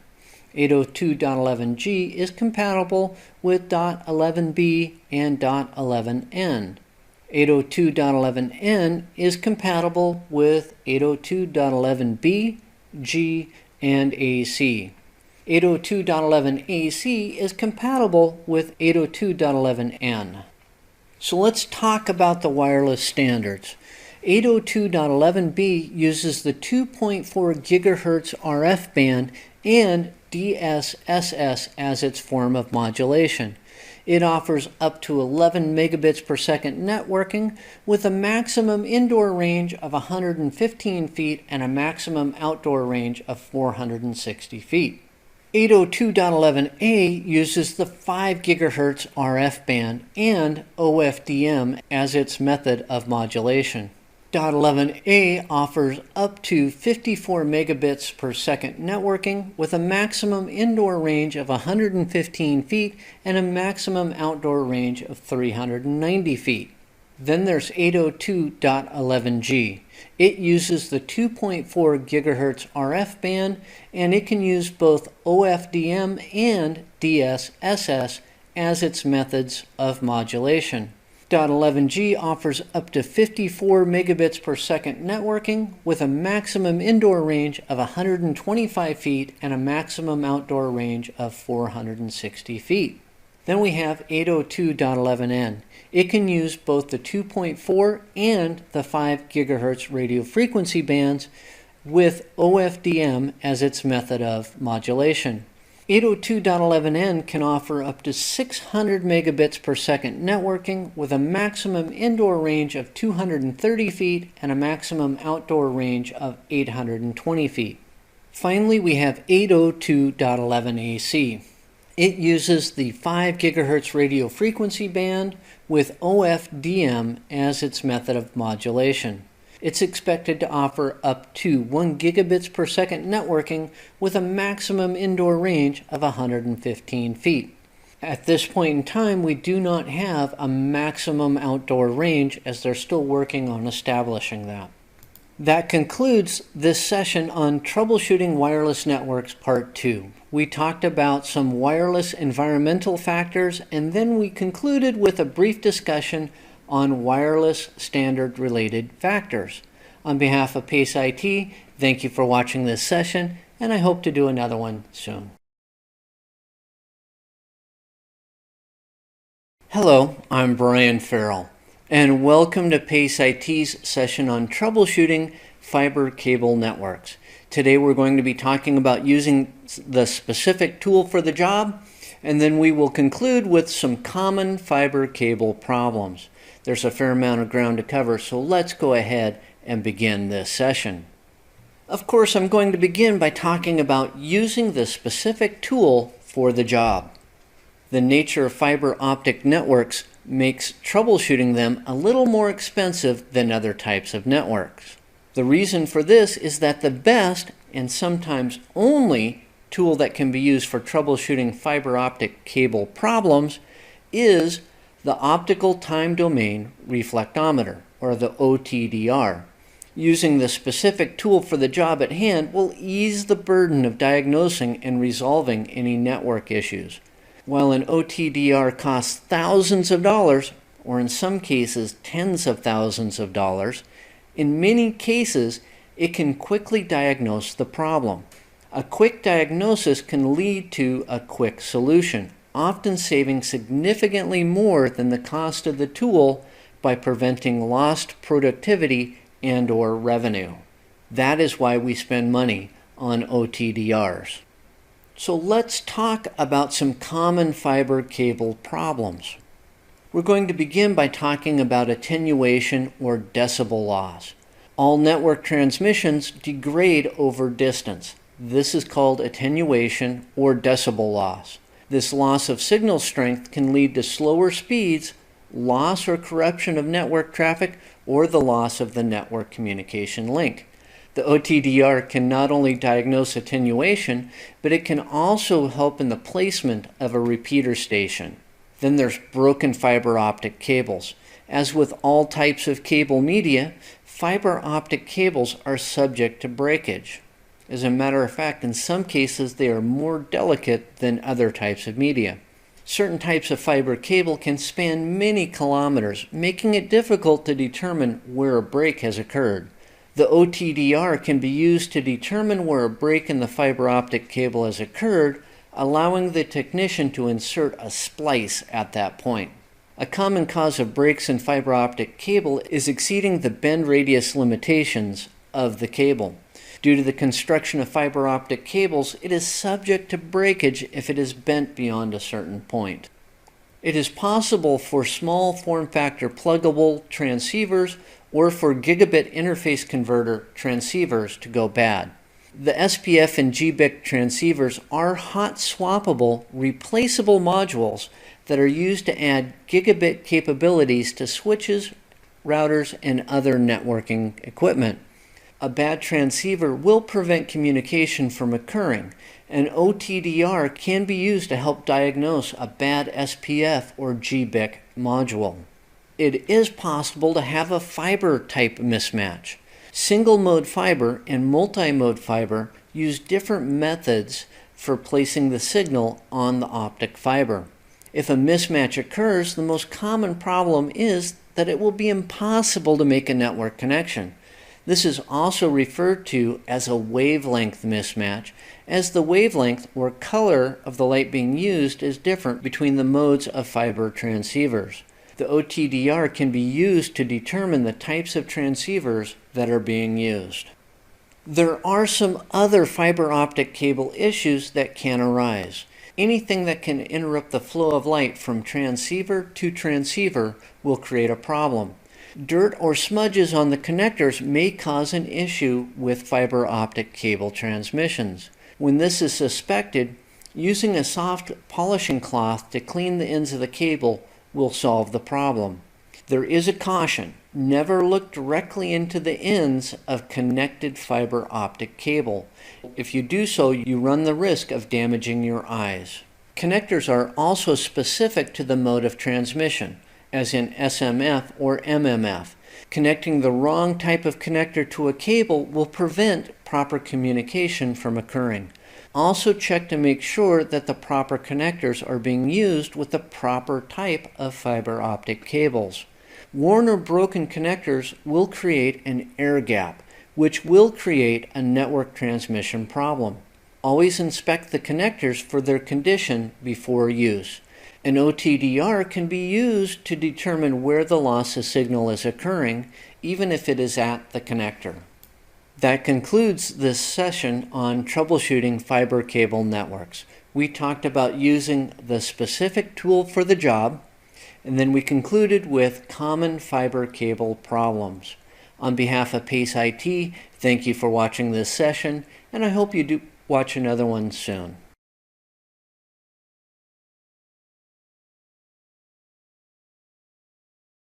Good day, I'm Brian Farrell, and welcome to PACE IT's session on troubleshooting common network issues. Today we're going to talk about problems that should be escalated, and then we will conclude with problems that you should resolve. There's a fair amount of ground to cover, so let's go ahead and begin this session. We're going to begin by talking about problems that an entry-level network technician should escalate. The complexity of modern networking has made using a solid troubleshooting methodology a necessity, not an option. Networks can express problems and issues in many ways. This can lead to much frustration on the part of the network users and the technicians responsible for fixing problems. If such problems are not resolved quickly, they can lead to loss of revenue and productivity for an organization. There are a number of problems that should be escalated up the troubleshooting chain as soon as they're discovered in order for them to be resolved in the most expedient manner. The first of those problems is the switching loop. Users complain that the network works fine for a while and then goes down, and then works fine for a while and then goes down. This indicates a spanning tree protocol convergence issue or a switching loop. In either case, this is beyond the entry-level technician's capabilities and should be escalated as soon as possible. Then there's the broadcast storm. A failing NIC or application may cause a situation in which a broadcast storm is created. The NIC goes down, then comes back up, then goes back down, and it does this repeatedly. This is often referred to as a flapping NIC. Each time it comes up, it sends out a broadcast advertising its status, which creates traffic congestion. An application can do the same thing. In either case, escalate this up your support chain as soon as it's discovered. Similar to the switching loop is the routing loop, but it involves the routing process. This is more likely to occur when older routing protocols are used, but may also occur due to a misconfiguration of routers, as in there are multiple static routes to the same location. Often switching to a newer routing protocol like OSPF will resolve or banish routing loops, but this needs to occur farther up the support chain. There are other routing problems that once discovered should be moved up the chain. Routing problems can manifest themselves in many different ways, including missing IP routes, failure to discover neighboring devices, or failure to connect to neighboring devices once they're discovered. When routing problems are suspected, it is necessary to escalate the issue to the proper technical team. One problem that can be difficult to diagnose is the mismatched maximum transmission unit, or MTU. This is often called an MTU black hole. Different types of WAN connections have different MTU settings. That is, the largest allowable size of a packet that can traverse a link or be accepted by the link. The MTU for Ethernet, by the way, is 1500 bytes. Routers will negotiate the MTU between links using ICMP, that's Internet Control Message Protocol. If ICMP has been disabled on the router, which is a common practice, when a router receives a packet that exceeds the MTU, it will not respond and it will drop the packet. The sending router continues to send the oversized packets into the MTU black hole, never getting a response back that the packets are too big. So the data is flowing, but it's not going anywhere. When suspected, this too should be moved up the support chain to the correct technical team. NIC teaming can also create a problem. This is the process of bonding multiple network interface controllers on a single system for the purpose of increasing bandwidth or for failover purposes. A misconfiguration may actually cause a loss of performance or, in a worst case scenario, the total loss of functionality. If you're dealing with teamed NICs, move it up the support chain. Then there are power failure or power anomalies. Power failures are easy to diagnose but may be difficult to recover from. While battery backups and generators may mitigate the issue, they will not resolve the problem. If the problem occurs within the building, contact the appropriate group responsible for building maintenance. If the problem occurs outside the building, contact the appropriate utility. Electronic devices are sensitive to power issues. Anomalies in the quality of the electricity delivered to the device may cause problems. Using battery backups or uninterruptible power supplies with power conditioners will help to mitigate power anomalies. With problems to escalate covered, let's move on to problems that you can resolve. We will begin with incorrect IP configurations. Under incorrect IP configurations, we will begin with the default gateway. The default gateway is the local network or computer's access to outside networks. An incorrect gateway will keep traffic from reaching its destination. If it's suspected, verify what the correct gateway settings should be and correct it. Then there are duplicate IP addresses. When duplicate IP addresses have been configured, the first device booted up will get the address, and the second one that gets booted up will get an address supplied by a PIPA. This can occur when DHCP address reservations have not been configured correctly. This is easy to verify and correct and should be done when an PIPA address is received by a device. There are other DHCP misconfigurations that can occur. The problem is expressed in a similar manner as the duplicate IP address problem, as in a PIPA address is supplied, and is configured by and is caused by a misconfigured DHCP server. Again, verify your DHCP settings and correct. Then there are DNS misconfigurations. Users complain that they cannot get to resources or destinations on the network when using the host name. DNS is used to resolve host names to IP addresses, so a misconfiguration will prevent the function of the DNS process. Verify the correct DNS settings and correct as needed. It's also possible to have incorrect VLAN assignments or incorrect virtual local area network assignments. Users will complain that they cannot get to necessary network resources. This tends to be a single host issue or to involve a small group of hosts. Verify the VLAN settings, and again, correct as necessary. Incorrect interface configurations will also create network issues. Users may complain of poor network performance or not being able to connect to resources at all. This issue tends to affect a whole network segment. Configuration issues could include mismatched port speeds and/or duplex settings on the interfaces. Verify the correct interface configurations and correct the settings. Simultaneous wireless and wired connections will also create some networking issues. Many laptops come with wireless and wired network capabilities built into them. It is possible for a laptop to attempt to use both at the same time. This may cause the device to quit communicating on the network as a whole.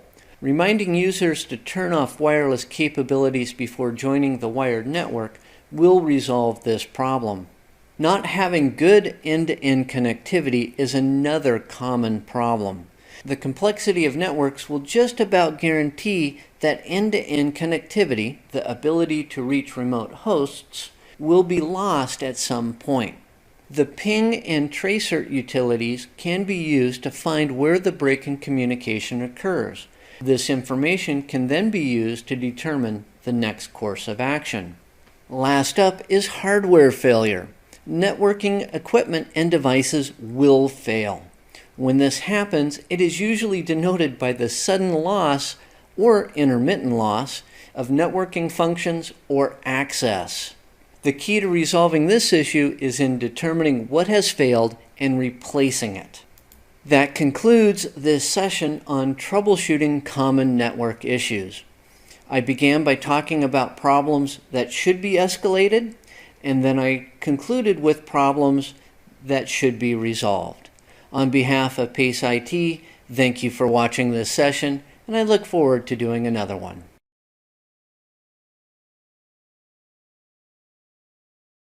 Good day, I'm Brian Farrell, and welcome to PACE IT's session on common network security issues. Today I'm going to be discussing security issues caused by misconfiguration, and then I will conclude on other network security issues. With that, let's go ahead and begin this session. Of course, I'm going to begin by talking about security issues caused by misconfigurations. It's easy to assume that a network is secured from threats, while in reality it may be very vulnerable. A network may actually be vulnerable because of a misconfigured security setting or because of a common practice within an organization. A network may not be as secure as you think due to the ever-changing threat landscape. Nefarious hackers are continually seeking new exploits that they can use to breach network security, including possible misconfigurations in network security settings. These security settings may have been correct at the time that they were set up, but due to the changing landscape, they may be considered a misconfiguration now. A misconfigured firewall and/or access control list may cause a security issue. These can result in 3 different categories of security issues. Traffic that should be blocked isn't, allowing threats in. Traffic that shouldn't be blocked is. This can prevent the receiving of vital updates, or all traffic is blocked. This isn't necessarily a security issue per se, but it is still a misconfiguration. And it is possible for a junior network administrator to just remove the access control list or firewall to allow the traffic to start flowing again, which is a security issue. To protect against a misconfigured firewall or ACL, thoroughly test them before putting them into action. A misconfigured application may become a security threat. A web application that does not perform proper validation of input may lead to a buffer overflow attack. This may lead to a successful attack on the web server on which it is hosted. Thoroughly testing applications before placing them into service will mitigate the threat. Unpatched operating system or firmware will become a major security issue quickly. The manufacturer of operating systems and hardware firmware will often produce security patches or fixes for vulnerabilities as they become known. An unpatched OS or firmware becomes very vulnerable in short order and may become a threat to the network. Most software makers have an updating service. Subscribing to that service will help to mitigate the threat. Open TCP IP ports are a security issue. Open ports on networks are listening for requests for or by services, applications, or protocols. All open ports are a security vulnerability, and there are 65,535 possible ports that may be open. A best practice for network security is to specifically close all unnecessary ports to harden a network. The TACACS Plus and Radius services are often used to authenticate devices and users on networks. A misconfiguration on either may lead to a security issue that allows malicious users to be authenticated to use network resources. Thoroughly reviewing the configuration of authentication services will help to mitigate the problem. In addition, all default local accounts should be disabled. These default local accounts may present a slight opening for a malicious user to exploit authentication services. Active default usernames and passwords are an issue. Almost all devices and applications come with default usernames and passwords to ease the setup process. If left active, these defaults create a security issue, as they tend to be well known or are easy to find through simple research. A best practice is to disable all default usernames and passwords after setting up the device or application. It's time to move on to other network security issues. First up are malicious users.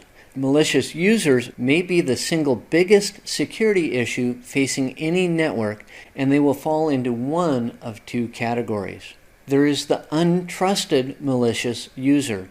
This is an outside entity that has exploited a security weakness to gain access to network resources, as in a hacker who has breached a database's security features to gain access to valuable information. Even worse than the untrusted malicious user is a trusted malicious user. This is a person or entity that has been explicitly granted access to network resources that then exploits this trusted position for malicious purposes. And they are harder to guard against because you've already granted them access inside of your defenses. A best practice is to review log files on a regular basis to see what resources are being accessed and by whom to help maintain security. Packet sniffers are also a security issue. Packet sniffers examine network traffic at a very basic level and can be used to help in the administration of a network. But packet sniffers may also be used by malicious users to see what protocols and activities are allowed on the network. This may help them in further attacking the network. Then there is malware. It is usually defined as malicious software that has the intent of causing harm. As a category, malware covers any code-based threat to a network or system. Examples of malware include viruses, trojans, and spyware. To protect against malware, anti-malware applications should be running on every device. To be proactive, end-user education should also be in place to teach them to recognize the dangers that malware presents. The Internet Control Messaging Protocol itself may become a security issue. ICMP can be a valuable tool for diagnosing issues on networks, but it can also become a security vulnerability. ICMP can be exploited in a denial of service type of attack.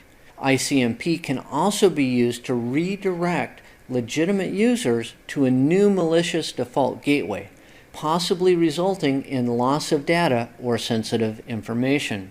It is now a best practice to deny ICMP requests on a router's outward-facing interface.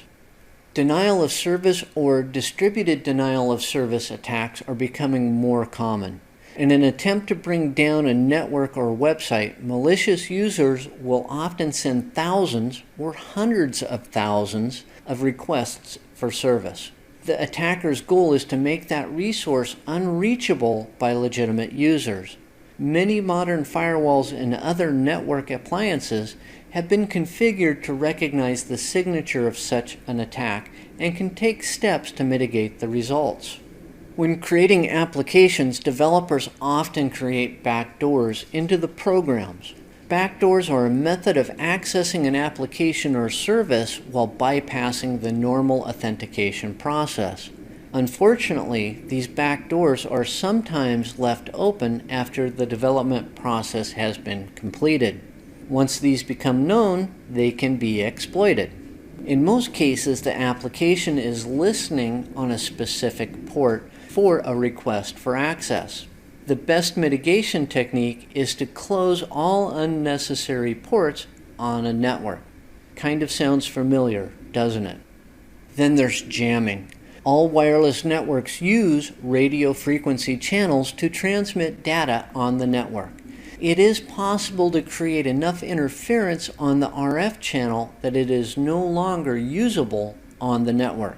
An attacker will often use jamming when performing a denial of service type attack. However, it can also be used to perform an evil twin type attack. By jamming the legitimate channel, the attacker is hoping that users will switch to the channel that the rogue access point is transmitting on.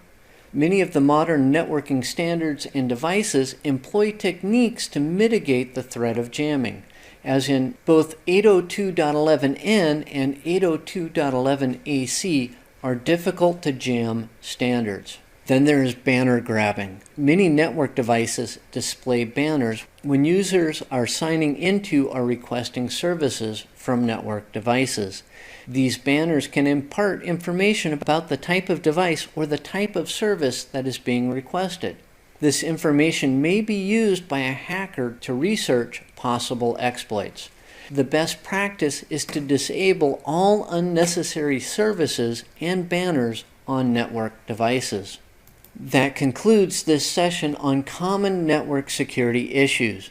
I began by talking about security issues caused by misconfiguration, and then I concluded with other network security issues. On behalf of PACE IT, thank you for watching this session, and I hope I get to do another one soon.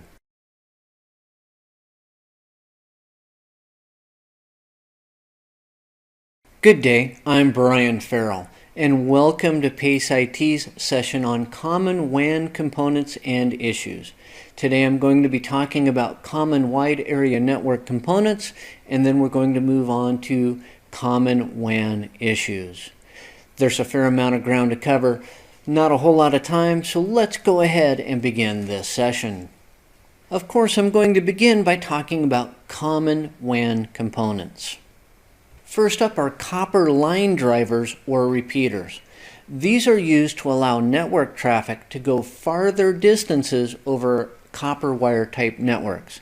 They take an incoming signal and regenerate it, boosting the strength of that signal, and then they send it back out, thus reducing attenuation.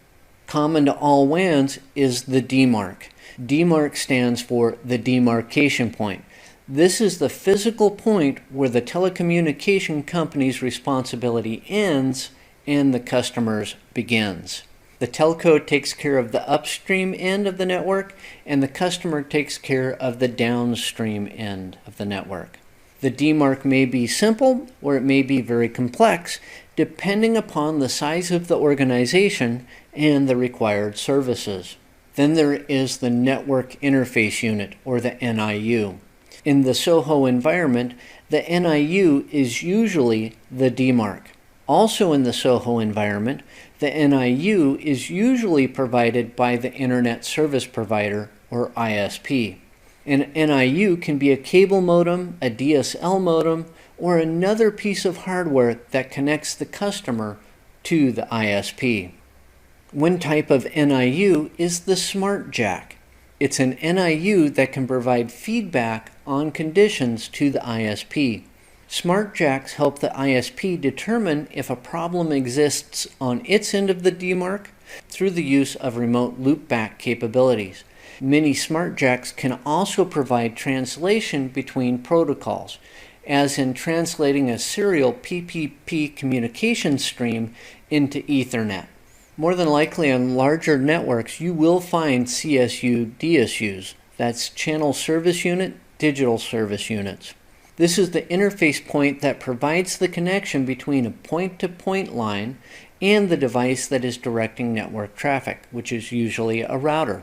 The CSU DSU may be an external device, or it may be a removable module inside of a router. Only two CSU DSUs may exist on a single point-to-point line, one at either end of the connection. With the common components covered, let's move on to common wide area network issues. First up is a loss of internet connectivity. Many factors can lead to a loss of connectivity on both sides of the DMARC. Before contacting the WAN provider, check the local area network equipment for its operation. If the issue is not to be found on the LAN side, then contact the wide area network provider. One of the tests that the WAN provider will conduct is a loopback test to check its line for interference.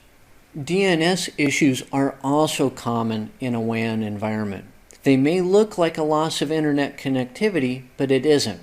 The users may complain that they cannot connect to an outside source like www.google.com, but it may not actually be a connectivity issue, but a DNS issue. If using a local DNS server, verify the settings and make corrections accordingly. If the network is using the WAN provider's DNS settings, attempt to ping the IP address. If that works, there is a WAN connection. If you then use the ping utility with the fully qualified domain name and this fails, then contact the WAN provider to resolve their DNS issue. Interface issues are also common. Errors on a router's WAN interface can indicate several different issues. Monitoring an interface's status and reading the error reports may provide a clue as to the issue. The most common issue that prevents a good connection is a speed or duplex mismatch. A speed mismatch between interfaces will prevent a link from being established. A duplex mismatch between the interfaces will create errors, as in output and input errors. If you're experiencing discards and drop packets, there's a couple of things to consider. If the device is discarding incoming packets, then more than likely the device's CPU is being overutilized. It may be time to upgrade. If the device is dropping outgoing packets, then there is a bandwidth congestion issue, which may be caused by interference on the line. So either you may be trying to move too much network traffic, or there may be an issue on the wide area network provider's side of the line. Router configurations are a common problem when establishing a new WAN connection. A misconfiguration of the WAN interface of a router will lead to, guess what, a WAN connection issue. If this is suspected, verify the proper configuration settings with the WAN provider. Unfortunately, company policy and practices sometimes get reported as a wide area network issue. Some applications may be throttled or have their available bandwidth reduced for quality of service reasons, leading to slow service, which is a perceived wide area network issue. Also, acceptable use policies may restrict or block access to certain sites or types of sites, which may appear to the end user as a WAN issue. There's not much that you as the technician can do to resolve this, but it is up to you to explain it to the end user. A satellite wide area network connection may also become an issue. If a satellite WAN connection is used, latency will increase due to the distances covered by the transmissions. Latency is the measure of time between the sending of data and the receiving of the data. Careful application of quality of service techniques may mitigate the effects of latency on some applications, but you're still going to have more latency with a satellite connection than other types of connections. Split horizon is another issue. Split horizon is a technique used in routing to help prevent routing loops. With split horizon, a router will not advertise a route to another network out of the interface that it learned the route on. With a point to multi-point wide area network connection, the router may have difficulty with split horizon. It will learn all of the routes available to it on the same interface, but it can't advertise those routes back out of that interface. Creating logical sub-interfaces on the wide area network interface will usually resolve this problem. The logical sub-interfaces appear to the router as individual interfaces, allowing the router to advertise the routes back out of the WAN interface. That concludes this session on common WAN components and issues. I talked about common WAN components, and then I concluded with some common wide area network issues.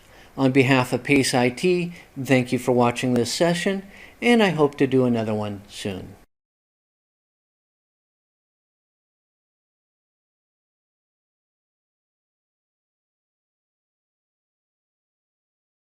Hello, I'm Brian Farrell, and welcome to PACE IT's session on the OSI networking reference model. Today I'm going to begin by talking about a brief history of the reference models, and then I'm going to talk about the network reference models themselves, and then I'm going to conclude with a comparison between OSI and TCP/IP.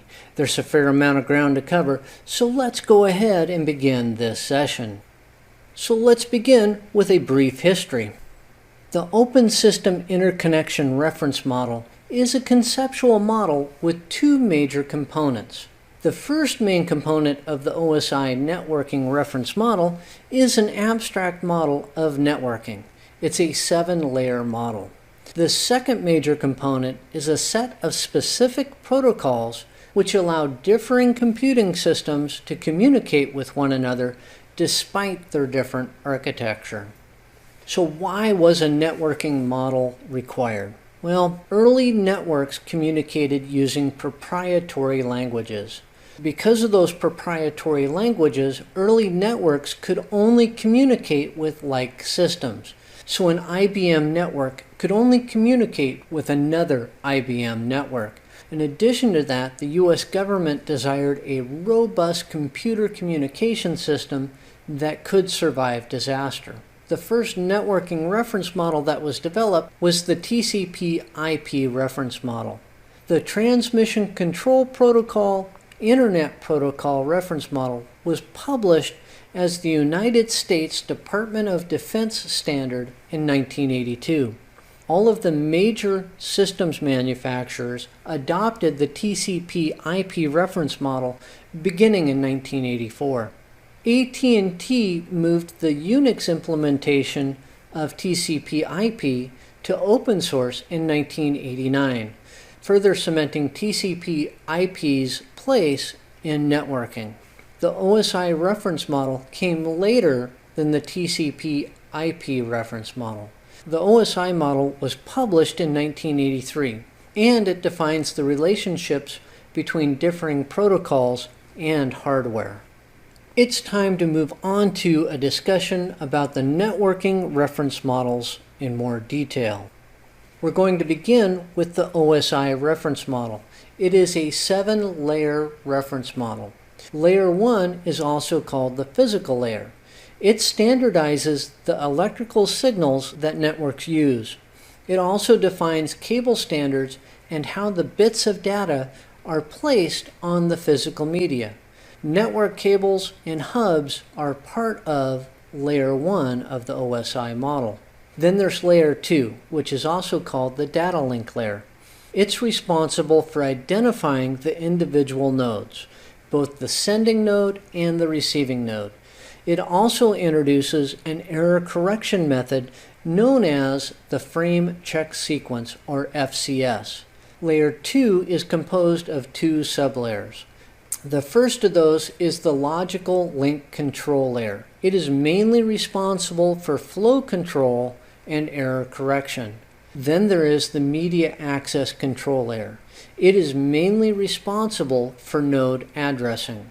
Switches and bridges are Layer 2 devices. Then there's Layer 3, the Network layer. It's responsible for routing functions between networks. It also identifies networks and nodes on the network. Routers are Layer 3 devices. Then there's Layer 4, the Transport layer. It's responsible for breaking the data into smaller pieces for the lower layers and for the actual data transport protocols, two of which are TCP and UDP. The transport layer may be required to confirm the actual delivery of the data stream, and it may be required to offer error correction. And it does this through the use of TCP, or Transmission Control Protocol. Then there's Layer 5, the Session layer. This is the layer that is responsible for establishing the initial parameters between two systems. It sets up and tears down the communication channel. Layer 6, or the Presentation layer, is responsible for taking data and converting it from a machine-dependent language to a machine-independent language. This is also the layer that has the main responsibility for encryption between networks. And finally, we have Layer 7, the Application layer. This is the layer that is responsible for the protocols that request services or functions from other systems. These protocols may not be the actual application. For instance, Internet Explorer is an application that uses HTTP at Layer 7 to request web pages. Now let's talk about the TCP/IP reference model. This is a 4-layer reference model. The lowest layer is the network interface layer, which can also be known as the link layer.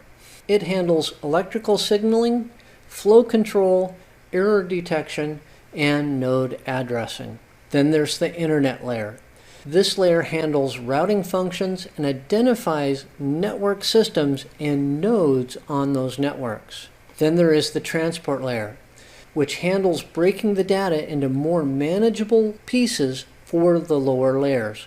It is also the layer that is responsible for the delivery method, which can be either reliable or unreliable, and error correction for when reliable delivery is used. And finally, there is the application layer.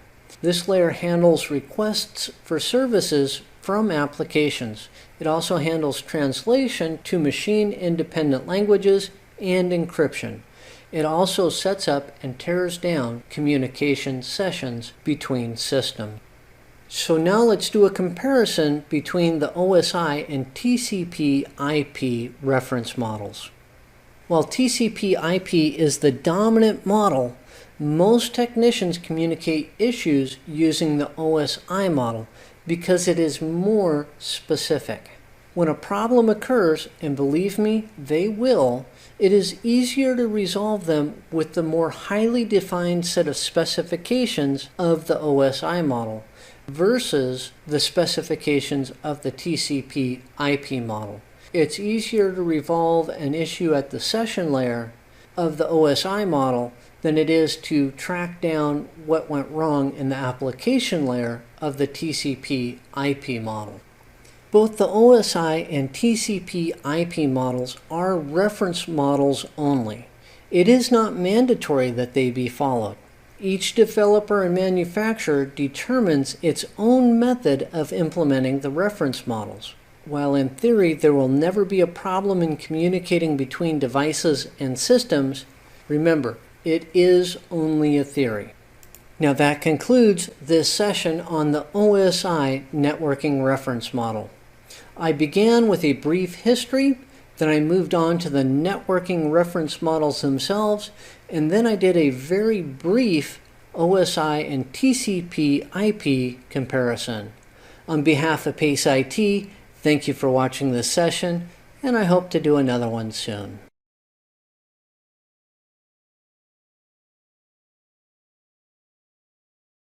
Good day, I'm Brian Farrell, and welcome to PACE IT's session on the Transport Layer plus ICMP. Today I'm going to discuss TCP and UDP, and then I'm going to conclude with a brief discussion on ICMP. There's a fair amount of ground to cover, but not a whole lot of time, so let's go ahead and begin this session. Of course, I'm going to begin by talking about TCP and UDP. Before I can talk about TCP and UDP, we need to talk about the transport layer. Most networking models follow the Open Systems Interconnection Reference Model, or the OSI model. It is composed of 7 different layers, which include the application, presentation, session, transport, network, data link, and physical layers. The layers work together to create a system of communication that allows for different types of computing systems or networks to communicate with each other. Layer 4, also known as the transport layer, receives data from the session layer, which is layer 5, and determines what method or type of delivery is required for the data. The transport layer then hands that data with the instructions for the method of delivery to layer 3, which is also known as the network layer, which is then responsible for determining where the data is actually going. There are 2 main transport layer protocols. They are TCP and UDP. TCP, or the Transmission Control Protocol, is a protocol that determines the type of delivery method that will be used in network communications. TCP uses a reliable method to deliver network packets. TCP helps to set up the connection session. It helps to establish error control during the communication session, and it helps to tear down the communication session when it's done. Now, TCP does use a reliable delivery method. One of the main ways that it does this is through the use of a 3-way handshake. The first step of this handshake is the request for the connection. The second step is the reception of the response from the other end. The third part of the 3-way handshake is when the requester sends an acknowledgement back that sets the sequence numbers that will be used with every packet that is delivered. Every packet that gets sent must be acknowledged by the receiver. If the sender doesn't receive the acknowledgement of a packet, the sender will then resend that packet. All packets are sent and received in order. They're never out of order, or they should never be out of order. So now let's talk about UDP, or User Datagram Protocol. It's a protocol that determines the type of delivery method that will be used in network communication, just like TCP. Unlike TCP, UDP uses an unreliable method to deliver network packets. It does not help to set up the connection session. It does not establish error control, and it does not help to tear down the communication session. It uses an unreliable delivery method. This could better be described as a best effort delivery method. It sends the data stream to the destination, trusting that the destination is A, listening for the data stream, and B, willing to accept that data stream. The data stream flows with no acknowledgement of it being received. That's how UDP works. Not all communication can be treated the same. That is why there are both reliable and unreliable delivery methods. With TCP, the sender can be assured that the other end of the line has received all of the packets that were sent and that the packets were received in the proper order. This works well for communication that is not sensitive to latency issues that are associated with the overhead of reliable deliveries. UDP strips off the overhead but sacrifices reliability. It is well suited for network communication in which speed is more important than reliability. When using voice over IP, it is more important for the flow of packets to be continuous than for communication to be held up while waiting for packets to arrive in the right order. Voice over IP communication can survive the occasional dropped packet, but it gets very miserable when it has to wait for those packets to arrive. Now let's move on to ICMP. The Internet Control Message Protocol works at layer 3, which is also known as the network layer, of the OSI reference model, and it is used by IP, or the Internet Protocol, to perform several services. As a messaging service for IP, ICMP packets are carried as encapsulated IP datagrams. It provides information about network issues. The ping utility uses ICMP to test for end-to-end connectivity between two devices using ICMP echo request packets. The traceroute utility uses a combination of ICMP echo requests and destination unreachable packets to map the actual route between two endpoints. Also, if a router's memory buffers are full, it will continue to send out ICMP buffer full messages until the congestion has been reduced. This allows the other routers to slow down their transmissions to avoid packet loss. That concludes this session on the transport layer plus ICMP. I began with a brief discussion on TCP and UDP, and I concluded with another brief discussion on ICMP. On behalf of PACE IT, thank you for watching this session, and I hope you watch another one soon.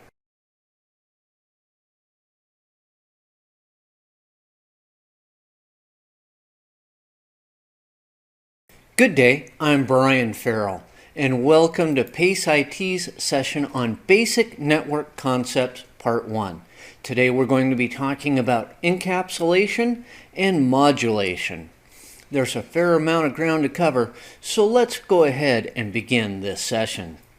We're going to begin by talking about encapsulation. The Open Systems Interconnection Reference Model, or the OSI model, uses a layered approach to enable disparate devices to be able to communicate effectively. During the communication between two devices or nodes, each layer is only responsible for being understood by the corresponding layer on the other device. As data flows down from the application layer through to the physical layer, it is encapsulated at each layer with information to help the corresponding layer at the other end of the communication line understand what is happening. As the data is received at the other end, it is de-encapsulated or unwrapped as it moves up the OSI stack by the corresponding layer. Let's talk about how encapsulation works. The application layer begins the process by sending data that is encapsulated or wrapped with application layer control information to the presentation layer. The encapsulated data is called a PDU, or Protocol Data Unit. The application layer PDUs are segmented by the presentation layer, with each segment being encapsulated by presentation layer control information. They are now presentation layer PDUs. The process of segmenting and encapsulating continues down through the OSI stack until it is transmitted as bits by the physical layer.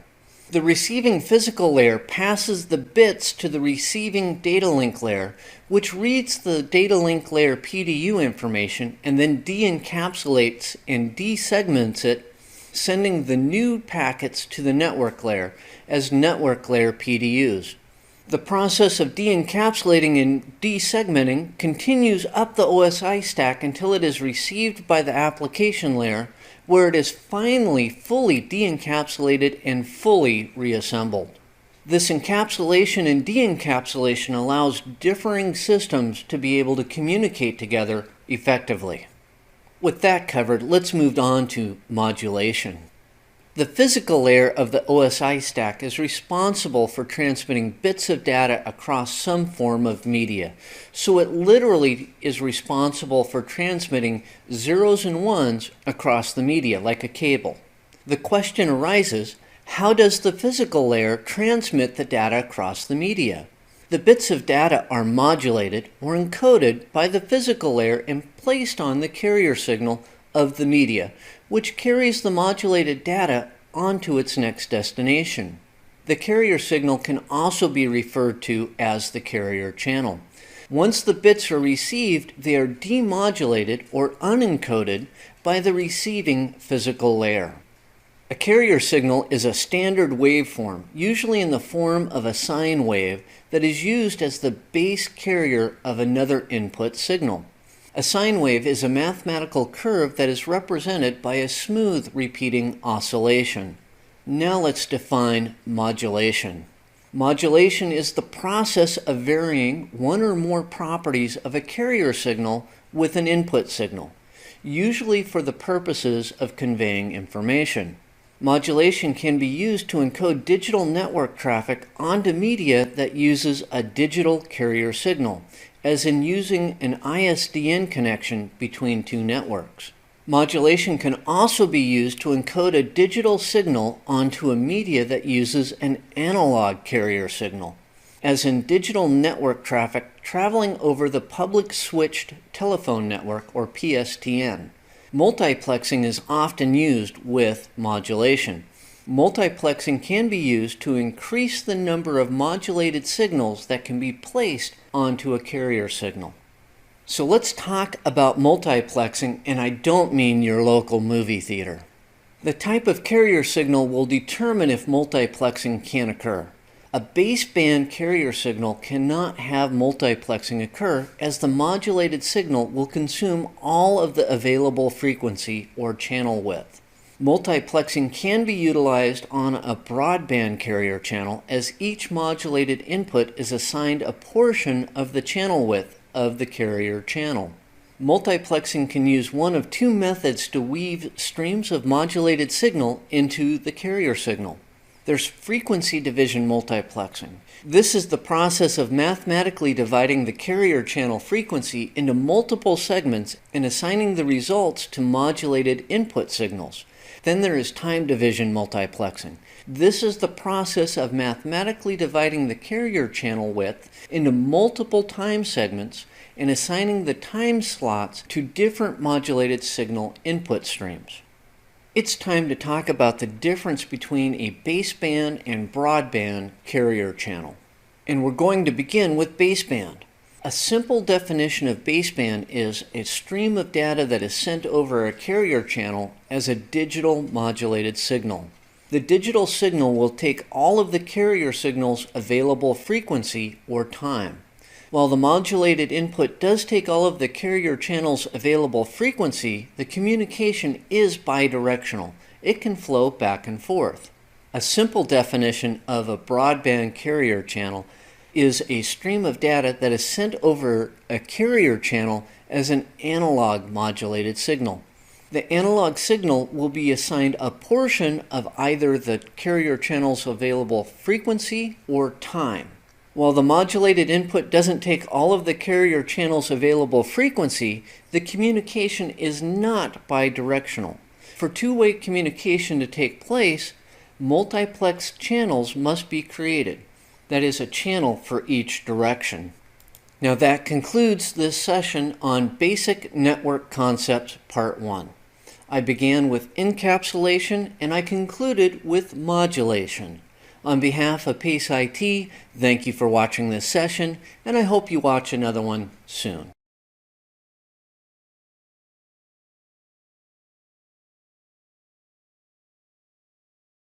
Hello, I'm Brian Farrell, and welcome to PACE IT's session on Basic Network Concepts Part 2. Today we're going to be talking about network transmission concepts, and then we're going to conclude with CSMA-CD and CSMA-CA. There's a fair amount of ground to cover, so let's go ahead and begin this session. Of course, I'm going to begin with network transmission concepts. The first concept is wavelength. Wavelength is a measurement of the distance between peaks in a wave pattern emitted by electromagnetic radiation, as in light waves, radio waves, or microwaves. Each type of electromagnetic radiation falls into a specific range of wavelengths. By modifying a wavelength, data can be encoded into the wavelength and transmitted to a receiving device, which then decodes the transmission. Then there's baud rate and bit rate. The baud rate was originally used to measure the speed of a telegraph transmission. It is a measure of the number of state changes in a given period of time. The usual state change that was measured was electricity, as in the number of times the state changed from 0.5 volts to 1.5 volts. The bit rate is a measure of the number of zeros and ones that can be transmitted across a medium in a given period of time. So it is a measure of the actual bits that can be transmitted. It is usually measured in bits per second, or BPS. The bit rate is a more accurate measure of transmission throughput than the baud rate. Then there's sampling size. When converting from an analog audio signal to a digital signal, a computer or other device captures the analog audio waveform and mathematically converts the captured sample into different wavelengths, which is how we get the discrete sounds. This occurs over a specific period of time, which is called the size of the sample, or the sampling size. And finally, there's carrier detect and carrier sense. Carrier detect is when a device can only tell when a carrier signal or channel is present by the reception of a control signal. The presence of the control signal signifies that transmissions can occur. The control signal controls the order of transmissions, so data collisions are not possible. The control signal can also be used to establish the maximum speed of the transmission that can be used. Carrier sense is when a device uses feedback from a receiver to determine if a carrier channel is present. If a carrier signal is detected, the device can send transmissions. Data transmission collisions are possible with carrier sense. And that logically leads us into CSMA-CD and CSMA-CA. The carrier detect method of network transmission works well when there are just a few nodes that need to be connected together. However, as the number of nodes that need to transmit increase, the efficiency of carrier detect begins to decrease to the point where it can become unmanageable. Although the carrier sense method of network transmission is not as efficient when the scale of the network is small, as the number of nodes increases, it becomes more efficient than the carrier detect method.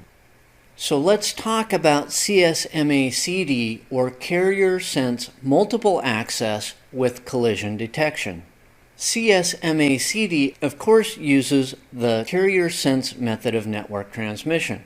Every device on the network uses feedback from a receiver to determine if a carrier channel is present.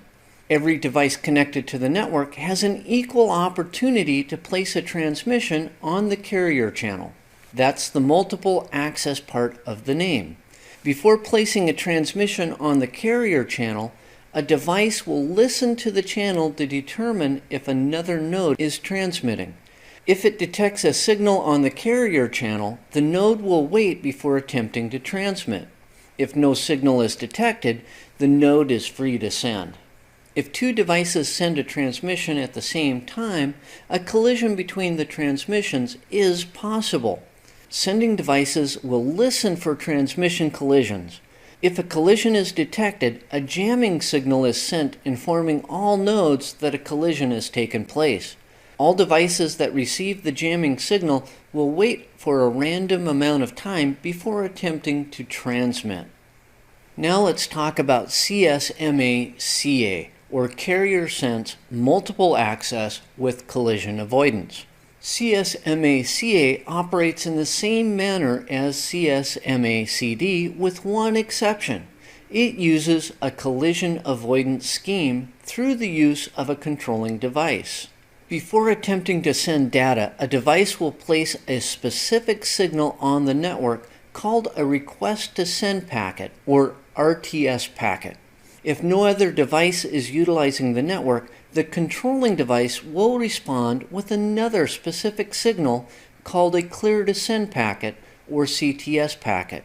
Once the sending device receives the CTS, it knows it can send a transmission without a collision occurring. CSMA-CD is better suited for high-speed, high-throughput networks and is the specified network transmission standard for the 802.3 Ethernet networking standard, as it has a low amount of network overhead.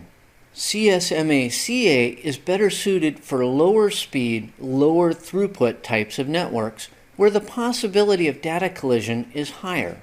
It is the specified standard for 802.3 wireless networks, or Wi-Fi networks. Now that concludes this session on Basic Network Concepts Part 2. I began with network transmission concepts, and I concluded with a brief discussion on CSMA-CD and CSMA-CA. On behalf of PACE IT, thank you for watching this session, and I hope to do another one soon.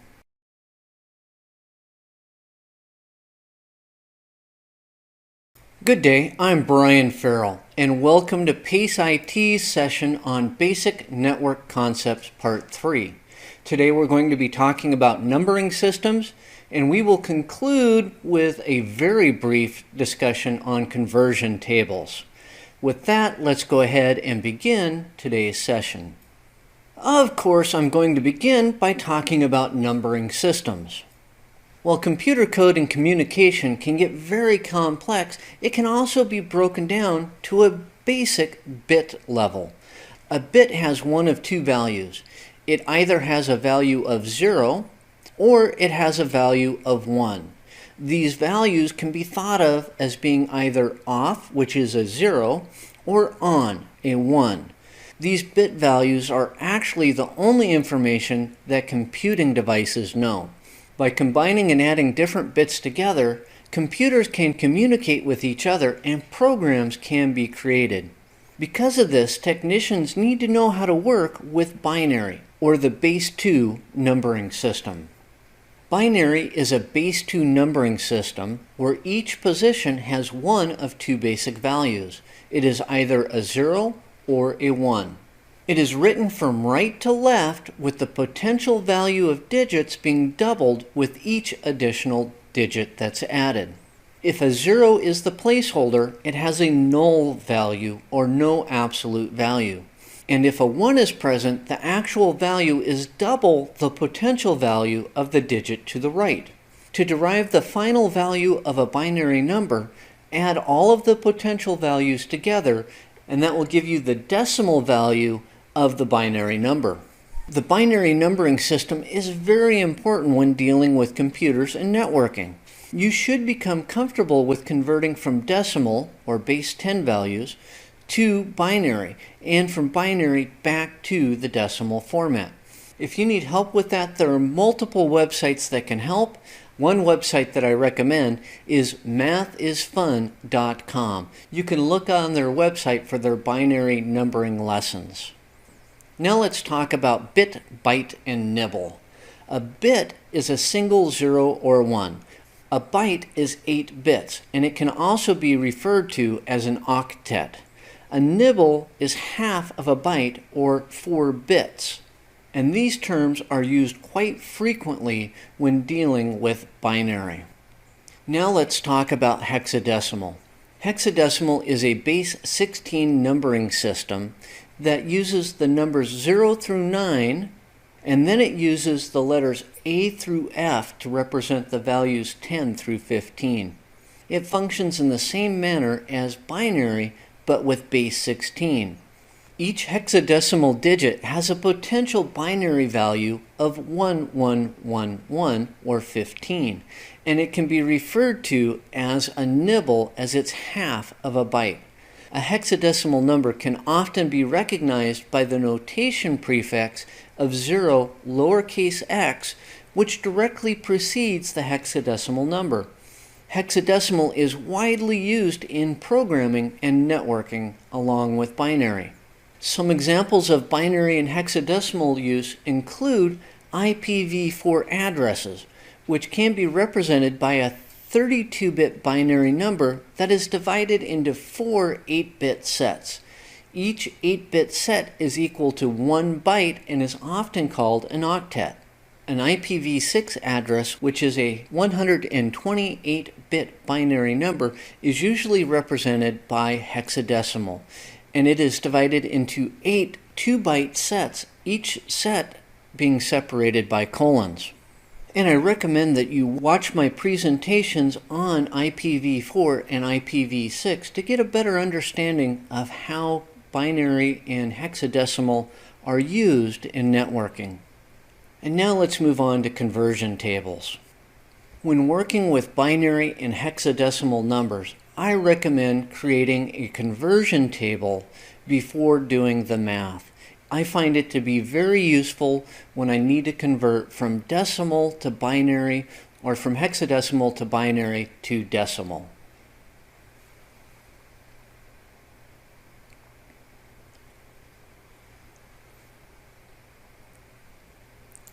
Now that concludes this session on Basic Network Concepts Part 3. I began by talking about numbering systems, and I concluded with a very brief discussion on conversion tables. On behalf of PACE IT, thank you for watching this session, and I hope to do another one soon.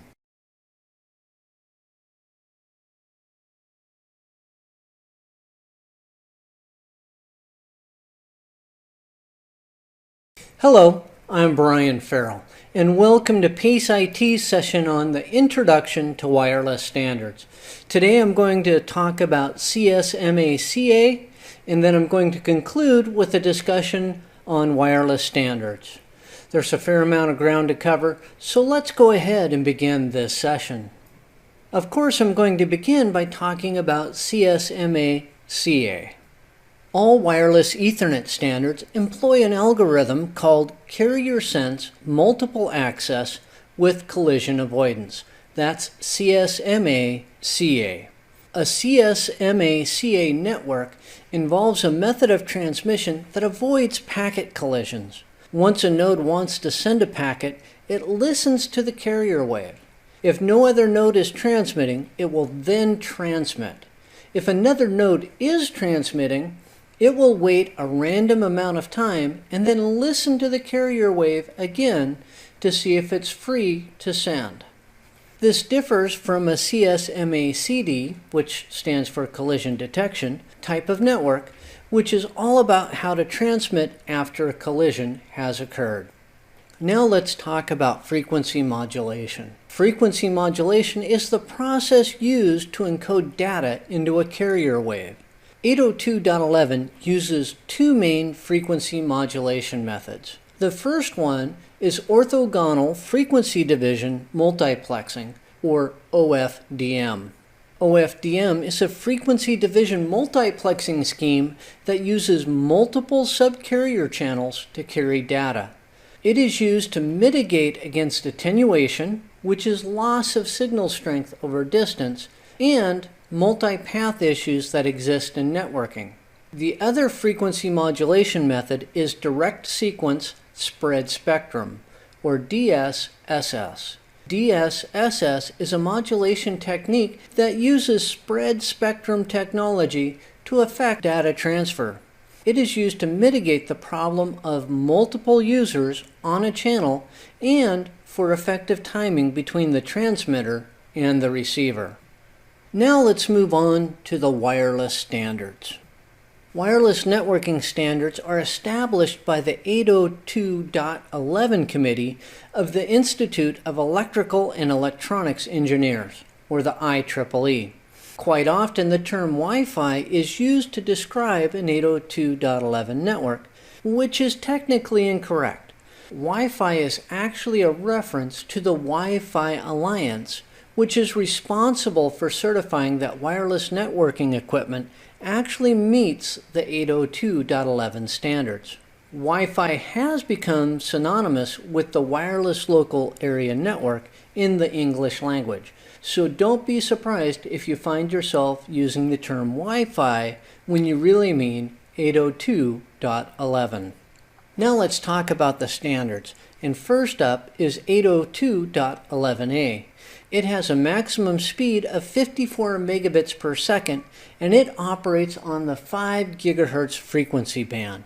It uses OFDM as its form of modulation and has a maximum distance of 150 feet. 802.11a is compatible with 802.11ac. Then there's 802.11b. It has a maximum speed of 11 megabits per second and it operates on the 2.4 gigahertz frequency band. 11b uses DSSS as its technique for modulation. It has a maximum distance of 300 feet, and it is compatible with 802.11g and 802.11n. Now let's move on to 802.11g. It has a maximum speed of 54 megabits per second, and it also operates on the 2.4 gigahertz frequency band. 11G can use OFDM and DSSS for its modulation techniques. It has a maximum distance of 300 feet. 802.11g is compatible with 802.11b and 802.11n. Now talking about 802.11n, it has a maximum speed of up to 600 megabits per second, and it can operate on both the 2.4 and the 5 gigahertz frequency band. It does use OFDM as its form of modulation. It offers a maximum distance of 300 feet. 802.11n is compatible with 11b, 11g, and 11ac. With the introduction of 802.11n, we now find MIMO, multiple input, multiple output. It's a technology that allows for the increase in speed for the wireless network. With 11n, there can be up to 4 antennas which allow for up to 4 separate spatial streams. And finally, we have 802.11ac. Now 802.11ac offers speed anywhere from up to 433 megabits per second up to multiples of gigabits per second, and it operates on the 5 gigahertz frequency band. It uses OFDM as its method of modulation, but its implementation is an advanced form of OFDM. .11ac offers a theoretical maximum distance of 300 feet. .11ac can be compatible with .11a, G, or N. When 802.11ac was introduced, they improved the MIMO technology, which now allows for up to 8 antennas, which means that there can be up to 8 separate spatial streams of data. Now that concludes this session on the Introduction to Wireless Standards. I began this discussion by talking about CSMA, CA, and then I concluded with a brief discussion on the wireless standards. On behalf of PACE IT, thank you for watching this session, and I hope you watch another one soon. Hello, I'm Brian Farrell, and welcome to PACE IT's session on Introduction to Wired Network Standards. Today I'm going to be discussing the TIA EIA 568A and TIA EIA 568B standards. Then I'm going to move on to Ethernet standards, and I'm going to conclude with some other standards. I have a whole lot of information to cover, but not a whole lot of time, so let's dive into today's session. Of course, I'm going to begin with the TIA EIA 568A and 568B wired standards. The TIA EIA 568A and 568B standards deal with twisted pair wires. These are the two cable pinout standards that are regulated by the TIA EIA. That's the Telecommunications Industry Association Electronic Industries Alliance. The pinout standards specify the ordering of the wires to ensure that proper networking communication can take place. The T568A standard is white, green, green, white, orange, blue, white, blue, orange, white, brown, brown. On the other hand, the T568B standard is white, orange, orange, white, green, blue, white, blue, green, white, brown, brown. All modern Ethernet networks that utilize unshielded twisted pair, UTP, or shielded twisted pair, STP, should use the TIA-EIA standards. As a quick refresher for twisted pair wiring, here are some common tools that you will need. There are wire strippers. These are used to remove the insulating jacket from the cable.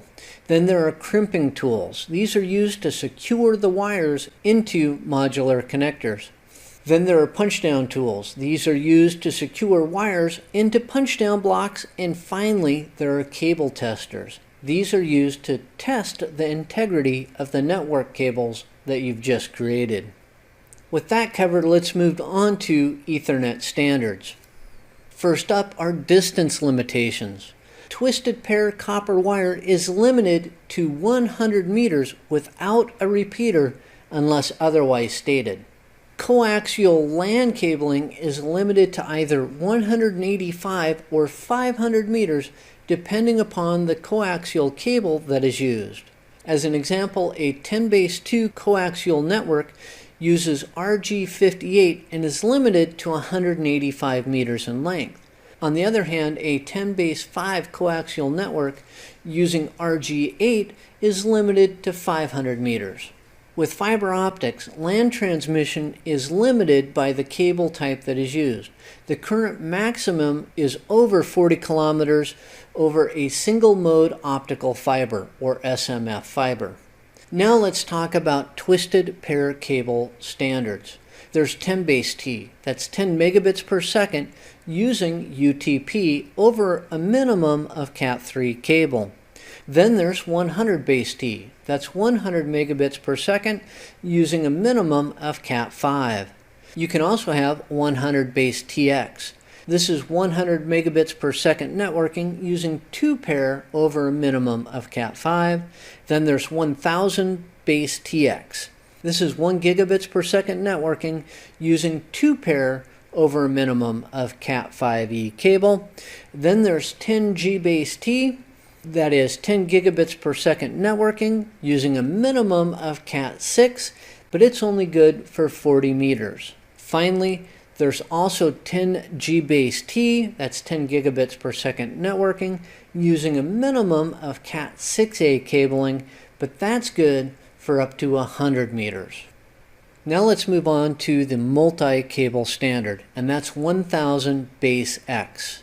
Under this standard, there's 1000-base-SX, which is 1 gigabit per second networking over a short distance multi-mode fiber, and it's usually less than 2 kilometers. Then there's 1000-base-LX. This is 1 gigabits per second networking over long distance single mode fiber, and it's usually a greater span than 2 kilometers. And finally, there's 1000-CX. This is 1 gigabits per second networking over a coaxial cable that can be up to 25 meters long. Now let's talk about 10 gigabit networking. First up, there's 10G-base-SR over multi-mode fiber, and it's good for up to 300 meters. Then there's 10G-base-LR over single mode fiber, which is good for up to 10 kilometers. Then we have 10G-base-ER, which is over single mode fiber, and it's good for up to 40 kilometers. Then we have 10G-base-SW. This runs over MMF, and it's good for up to 300 meters, and it's used on a wide area network. Then there's 10G-base-LW, which runs over SMF up to 10 kilometers, and it's also used in a wide area network. And then there's 10G-base-EW, which runs over single mode fiber for up to 40 kilometers, and again on that SONET type WAN network. Then there's 10G-base-LX4, which runs over single mode fiber, and it's good for up to 300 meters. Then there is 10G base LX4 over multi-mode, which is over multi-mode fiber, which is good for up to 10 kilometers. And finally, there is 10G base CX4. This runs over InfiniBand copper cabling, and it's good for up to 15 meters. It's time to conclude with some other standards. First up is DOCSIS, or Data Over Cable Services Interface Specification. These are the standards that have been established to provide the interface requirements for data transmissions over a broadband cable network. To achieve the best performance when using broadband cable, the cable modem should meet the highest DOCSIS standard used by the cable provider. The most current DOCSIS standard is 3.1, which allows for up to a theoretical maximum download speed of 10 gigabits per second with a theoretical upload speed of 1 gigabit per second. Then there's the IEEE 1905.1-2013 standard. This is a standard that defines a network enabler or device that is used to create a convergent home networking environment that includes different types of wired and wireless networks. The standard also includes Ethernet over power line, which is using the existing electrical wiring in a structure as the media to transport data. The standard also includes Ethernet over HDMI, which is using an HDMI interface and cable to transport network traffic. Now that concludes this session on the Introduction to Wired Network Standards. I began by talking about the TIA, EIA 568A and 568B standards. Then I moved on to the Ethernet standards, and I concluded with a brief discussion on some other standards. On behalf of PACE IT, thank you for watching this session, and I hope to do another one soon.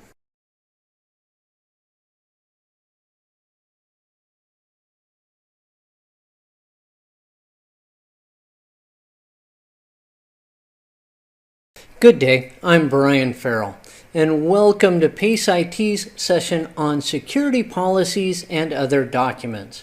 Today I'm going to be discussing some security policies, and then I will conclude with a brief discussion on other documents. There's a fair amount of ground to cover, but not a whole lot of time, so let's go ahead and begin this session.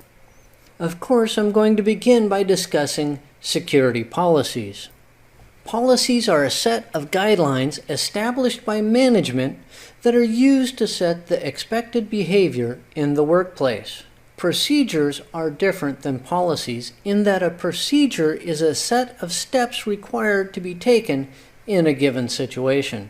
Policies and procedures work hand in hand to create a safe and secure work environment in which employees know the guidelines and what is expected of them. Policies and procedures should be given to every person on the day they start, and periodic training should be conducted to ensure that they remain fresh in everyone's mind. One of the security policies to consider is the consent to monitoring. This is a policy that establishes an employer's right to monitor the employee's actions and communications. This can include monitoring emails. If they traverse company equipment in any way, then the emails are not considered private, but are actually company assets that they have a right to view and do with as they please. These consent to monitoring policies also include the monitoring or recording of phone conversations, also monitoring activities on computers, hard drives, and phones. In a highly secure work environment, it may also include the video monitoring and recording of normal work activities. Another security policy is a clean desk policy. This is a policy that is concerned about the handling of sensitive data. Sensitive data should not be left unattended in a workplace and should be put away when not in use, not left on a desktop. These policies also include the computer desktop. Sensitive data should not be left easily accessible on the PC. Then there are recording policies. This is a policy that restricts the use of cameras, tape recorders, portable storage devices, or any other device that may be used to record or copy sensitive workplace information. Then there are equipment access policies. They're a security policy that establishes who has access to which equipment and when. These could include access to server rooms, wiring closets, network racks, or any other area that is deemed to have a security risk.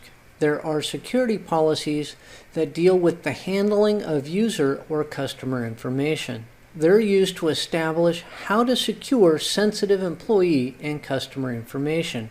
User and customer information is a major target of hackers when they breach computing systems. The loss of control of this data can severely damage a company. Any policy that is used to help secure the workplace or company data is, by default, a security policy. Approximately 80% of all network and data breaches occur from within the companies that are attempting to secure the data. Sometimes they occur by mistake. However, all too often they are intentional. All policies should have an enforcement aspect to them that details what employees should expect to happen if they violate the policy. The range of actions can be from retraining to termination and prosecution. Now let's conclude with a brief discussion on some other documents. First up is the AUP, or Acceptable Use Policy. These are a set of rules and guidelines established by the creator, owner, or administrator of information systems that detail what users may or may not do with that information system. It is considered to be part of the security policy. The AUP should be fairly detailed in what is allowed or not allowed to occur. All users should be required to sign the acceptable use policy, and these records should be kept on file. Then there are network policy documents. There are a broad range of policies that establish the guidelines for the network. They include policies that control the use and operation of the network, as well as policies on how to implement changes to it. Many security policies fall under the general network policies category. There are some standard business documents that you should be familiar with. The first one is the Memorandum of Understanding, or MOU. It's an agreement between two or more organizations that detail how those organizations are to undertake a common course of action.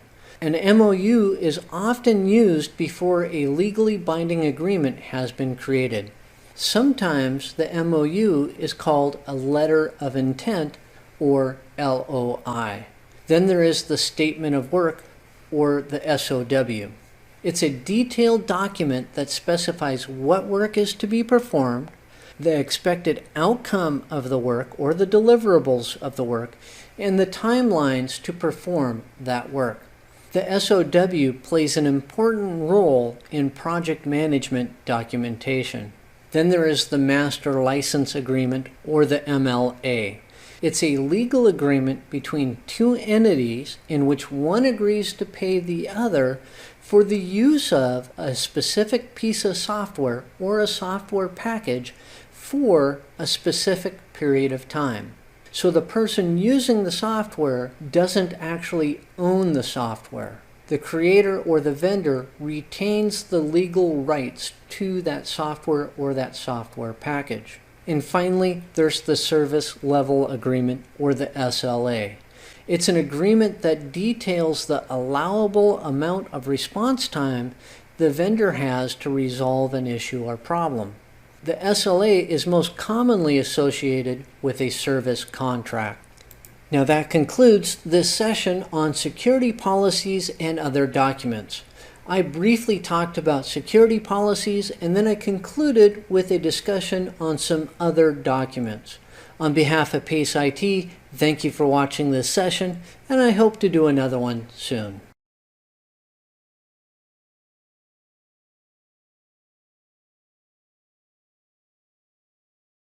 Good day, I'm Brian Farrell, and welcome to PACE IT's session on Introduction to Safety Practices, Part 1.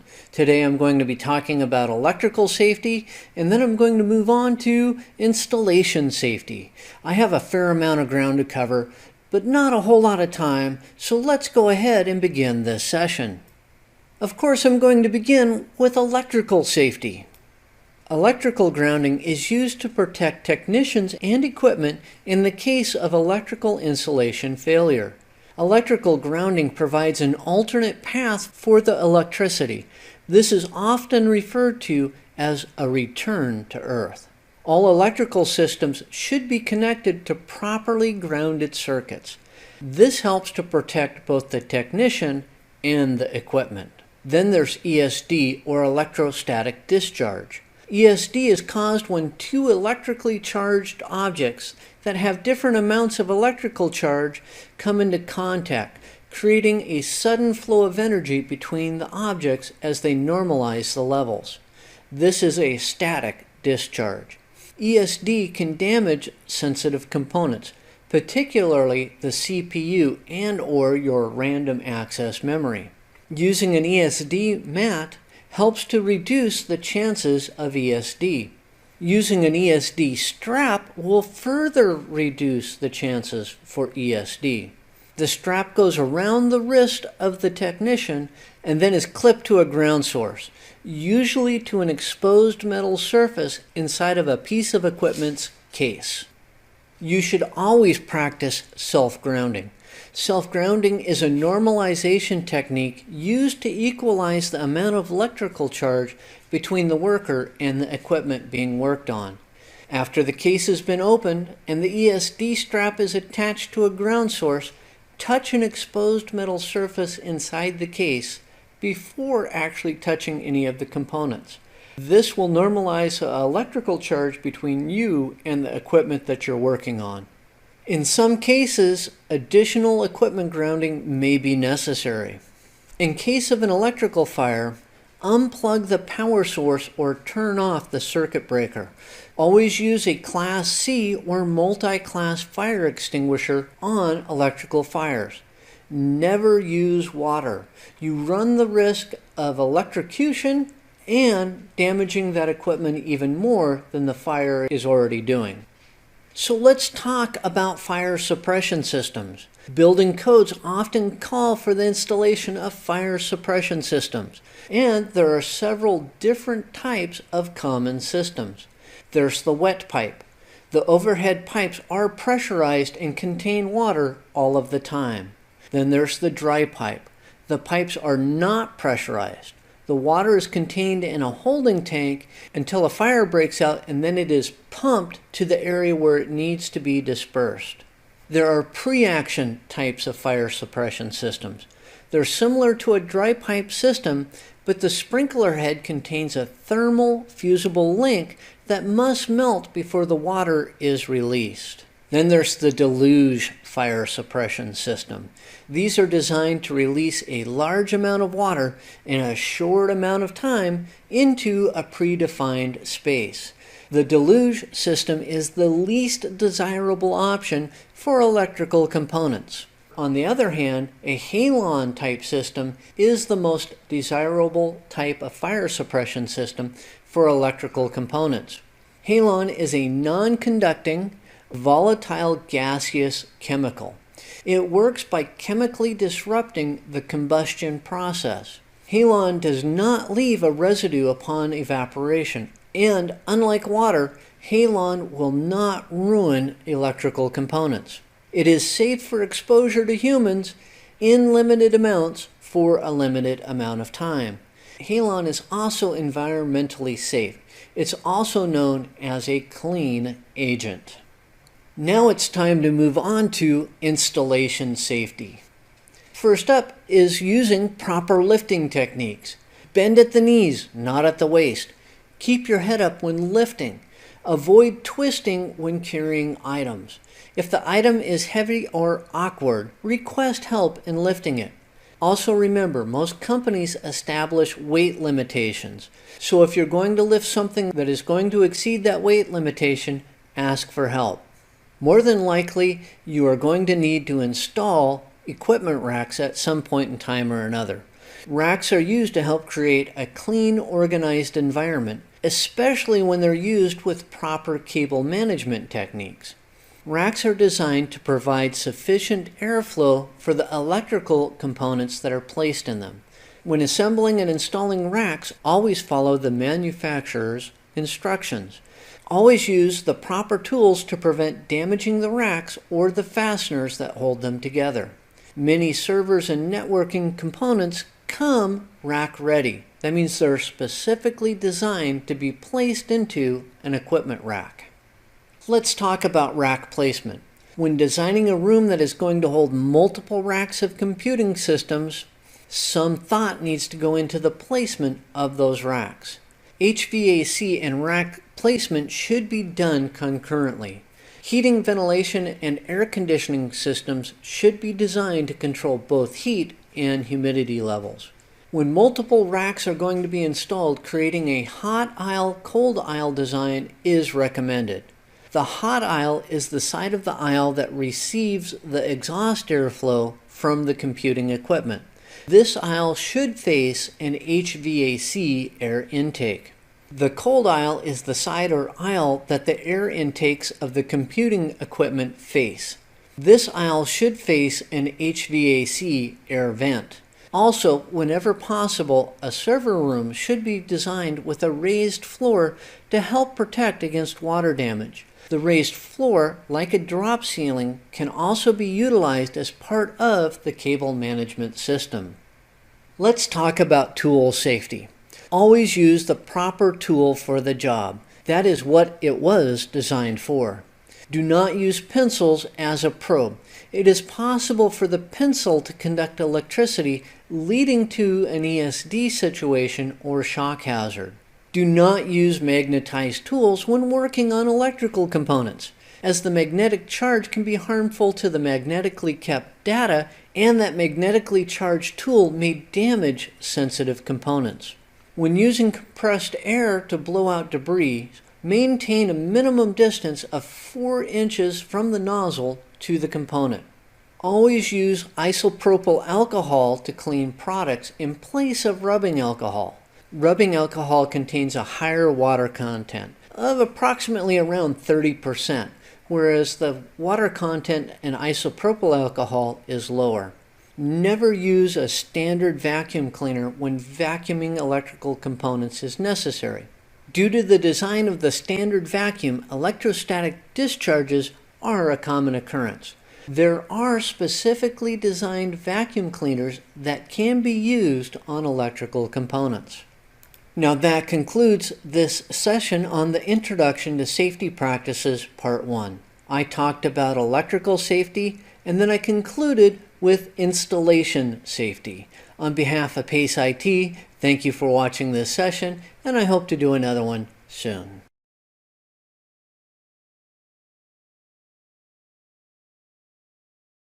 Good day, I'm Brian Farrell, and welcome to PACE IT's session on the Introduction to Safety Practices Part 2. Today I'm going to talk about the MSDS, and then I'm going to conclude with some emergency preparations. There's a fair amount of ground to cover, so let's go ahead and begin this session. Of course, I'm going to begin with the MSDS. Part of any safety-first approach to a safe work environment includes knowing what hazards are present in the workplace. Material Safety Data Sheets, or MSDSs, contain safety information on materials and chemicals found in the workplace. An MSDS will contain all known health issues associated with a particular material. It also outlines what protective measures must be taken to reduce risks from exposure and what actions must be taken if the chemical is ingested. The MSDS will also detail the physical properties of the material, as in its flash point or boiling point.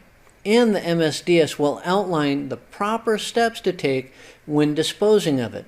Each workplace will have its own set of MSDSs, as each workplace is different. It is your responsibility to understand the hazards that are present, so you need to know where the MSDSs are kept for your workplace. It's time to move on to some emergency preparations. Part of any safety-first approach to a safe work environment includes preparing for various types of emergencies. These preparations should be detailed in a set of emergency procedure documents. The procedures should contain escape routes, including where employees will meet to ensure that all are accounted for, information on what type or types of fire suppression systems are present, as well as what steps have been taken to increase the day-to-day safety in the workplace. There are some building layout considerations that concern emergency preparations. All walls should have a minimum 2-hour fire rating. This is the amount of time it takes for the average fire to burn through the wall. Exterior doors and other secure doors must be designed to resist forcible entry, but the doorways should also be designed to be able to handle the amount of expected traffic in an emergency. Fire suppression systems should be appropriate for the type of asset that they are protecting. A wet pipe system is not appropriate for a server room or data center. However, a halon system may not be the correct fire suppression system for an open cubicle area. Backup power should also be incorporated into the building layout. Not all areas are going to require backup power, but for some areas it is going to be essential. Emergency preparations need to include escape plans. Each area or room should have an escape plan map posted in a prominent area, ideally by the main access doorway into that area. This map needs to show the preferred route out of the facility. The map should also include the meeting area outside of the danger zone. This allows for supervisors or managers to account for all personnel. Safety or emergency exits should be clearly marked. They should also be well lit with independent battery power sources. They should be wide enough to handle the expected traffic, and emergency exits should always be kept clear of obstructions. Talking about doors, there are some other considerations. Are they going to be fail open or fail close? So what happens to doors with electronic locks when the power is out needs to be considered. They could be fail close type doors. With this type of door, when the power is cut, the locks engage. These are suitable for keeping secure areas secure in an emergency. Then there are fail open type electronic locks. When the power is cut, the locks disengage. These are suitable for non-secure areas or for areas where two-way traffic is going to occur in an emergency. In many facilities, fail-close type fire doors are used. Usually they're kept open by electromagnetics. Once the fire alarm has been tripped, the power is cut to the magnets and the doors swing closed. They usually do not lock when closed, but are used to help slow the spread of fire or other dangers. Another emergency preparation that should be considered are emergency alert systems. All facilities should have an emergency alert system installed. It is usually required by local building codes. These are your fire alarms and whatnot. Combinations of sound and light have proven to be highly effective. In some situations, it may be advisable to connect the facility to the National Emergency Alert System. Now that concludes this session on Introduction to Safety Practices Part 2. I began with the MSDS and then I concluded with emergency preparations. On behalf of PACE IT, thank you for watching this session, and I hope to do another one soon.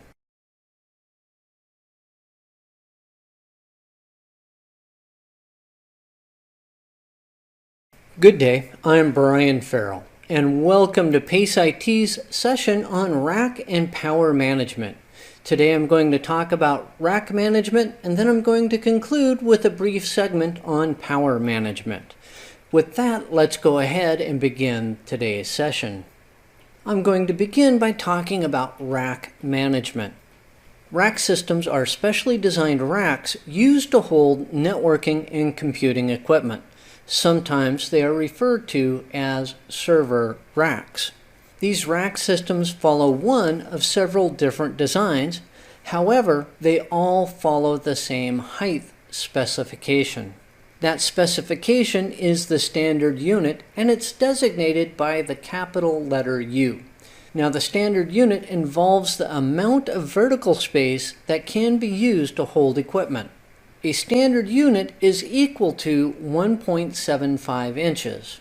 So a 15U rack has 26¼ inches of vertical storage space. Most rack servers and enterprise-level networking equipment are designed to fit within rack systems. There are several different types of racks. Racks are normally either 2-post or 4-post racks. They may be freestanding or they may be floor-mounted. Server rail racks have slide mounts to make it easy to pull out servers to perform necessary maintenance. Now let's talk about device placement. Devices that generate the most amount of heat or are not heat sensitive should be placed towards the top of the rack. Devices that generate the least amount of heat or are heat sensitive should be placed toward the bottom of the rack. All equipment cold air intakes should face the same direction. All equipment exhaust outlets should therefore also face the same direction. When mounting equipment in racks, vertical space should be left between the equipment to promote adequate airflow. When multiple rows of racks are implemented, a hot aisle cold aisle approach should be used to promote proper airflow and cooling. Racks should be monitored for environmental factors to help ensure the health of the servers and other equipment. Monitors should be in place for temperature, humidity, vibration, water leaks, smoke, and intrusion. And that brings us to rack security. Most rack systems do not come with rack security in mind, but it can be easily added after rack installation. Rack doors can be added that have either keyed or electronic locks. If the equipment is not secured, it can be easily stolen. Now let's have a brief discussion on power management. So before I begin talking about power management, let me give you a little bit of trivia. We're all familiar with the power symbol that you see there to the right. That's actually a binary symbol. What that is a 0 with a 1 poking through it. I know, not very relevant to today's discussion, but it's an interesting bit of trivia. Now, power is often overlooked when designing a network. However, without power management, the network may never work properly. Most people assume that when they plug a piece of equipment into a wall socket, that piece of equipment is going to power up just fine. In most cases, they are correct. However, if the circuit cannot provide enough amps to the equipment, damage may occur. It is important to know the power requirements and loads for all of the equipment that will be in place. This helps to ensure that the proper electrical circuits are installed so that sufficient power is delivered where it is needed, when it is needed.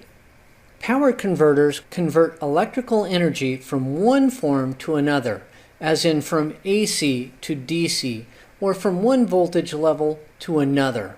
On the other hand, power inverters are a type of power converter that specifically converts voltages from DC to AC. Then we have the uninterruptible power supply, the UPS. It uses power converters to receive electrical current from an AC electrical source, and it passes that current to a battery or set of batteries for storage. It then uses a power inverter to receive DC current from the batteries and pass it to another device as a conditioned and well-regulated AC flow. They're used to provide a steady stream of conditioned electrical power to components. They help to protect sensitive electrical components from power anomalies, either from power spikes, power outs, or from power sags. In some cases, you may want to consider installing power redundancies. Critical components should include redundant power supplies. That means that if one power supply fails, the other one takes over immediately without any loss of service. Now that concludes this session on rack and power management. I began by talking briefly about rack management, and then I concluded with a brief discussion on power management. On behalf of PACE IT, thank you for watching this session, and I hope you'll watch another one soon.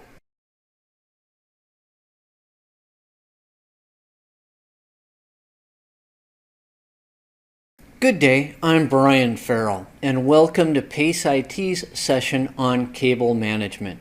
Today I'm going to be talking about cable distribution, and then I will conclude with some cable management components. We have a fair amount of ground to cover with not a whole lot of time, so let's go ahead and begin this session. Of course, I'm going to begin by talking about cable distribution. And the first item under cable distribution is the main distribution frame, or MDF.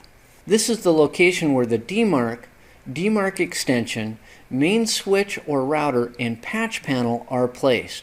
The MDF is where outside traffic enters a location and is then distributed to the internal network.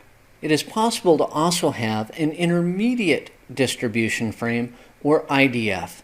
It's a location's solution for when a single MDF is not sufficient. They usually occur in multi-story buildings. The IDFs are connected to the MDF by vertical cross-connect cables, or VCC cables. It is common for an MDF to contain separate IDF panels for each floor of a building. A vertical cross-connect is the main patch panel for a location. It usually resides in the same location or very close to the DMARC and main switch or router. I mentioned patch panels earlier, so let's talk about those. They're used to terminate network cable runs, usually within a building, as in from the wall jacks to a central location. The network runs are called horizontal cabling. Patch panels are used to organize and administer the physical aspects of the network cables.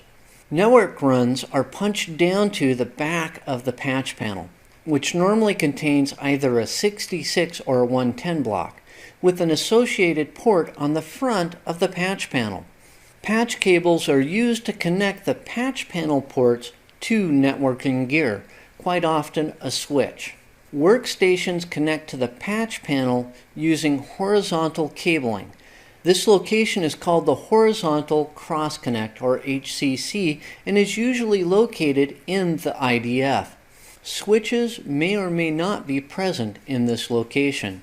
If a workstation needs to be relocated to a different switch or port, all that needs to be done is to make the change in the location of the patch panel. So you unplug the cable from one port and you plug it into a new port. With that covered, let's talk about cable management components.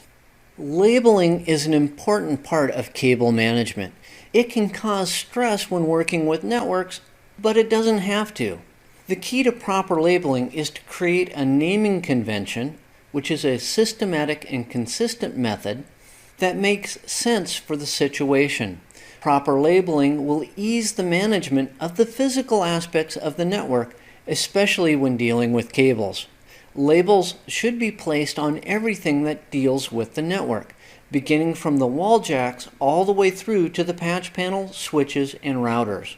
The naming convention should be documented and kept with the network diagrams. Let me give you an example of a naming convention. Suppose Office 219 has network outlets on all four walls. The jacks could be labeled 219N, 219W, etc. And that would be for 219 North or 219 West, etc. The horizontal cabling from 219 feeds into a patch panel in an IDF located on the second floor that contains two 48-port switches that tie in all the horizontal cross connects.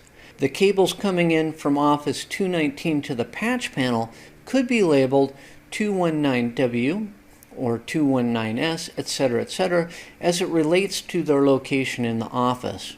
The switches could be labeled SW2A and SW2B. Now suppose that the patch cables for Office 219 connect to switch 2B's ports 20 through 24. The patch cables could be labeled 219N-SW2B-21 or 219E-SW2B-22, etc. The key is to be consistent and to document everything. And finally, there are cable trays. Masses of cables can block airflow and act as an insulator that allows for excessive heat to build up.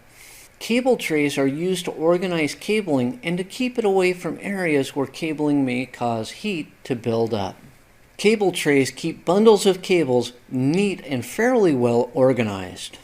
That concludes this session on cable management. I talked about cable distribution and then I briefly covered some cable management components. On behalf of PACE IT, thank you for watching this session, and I hope to do another one soon.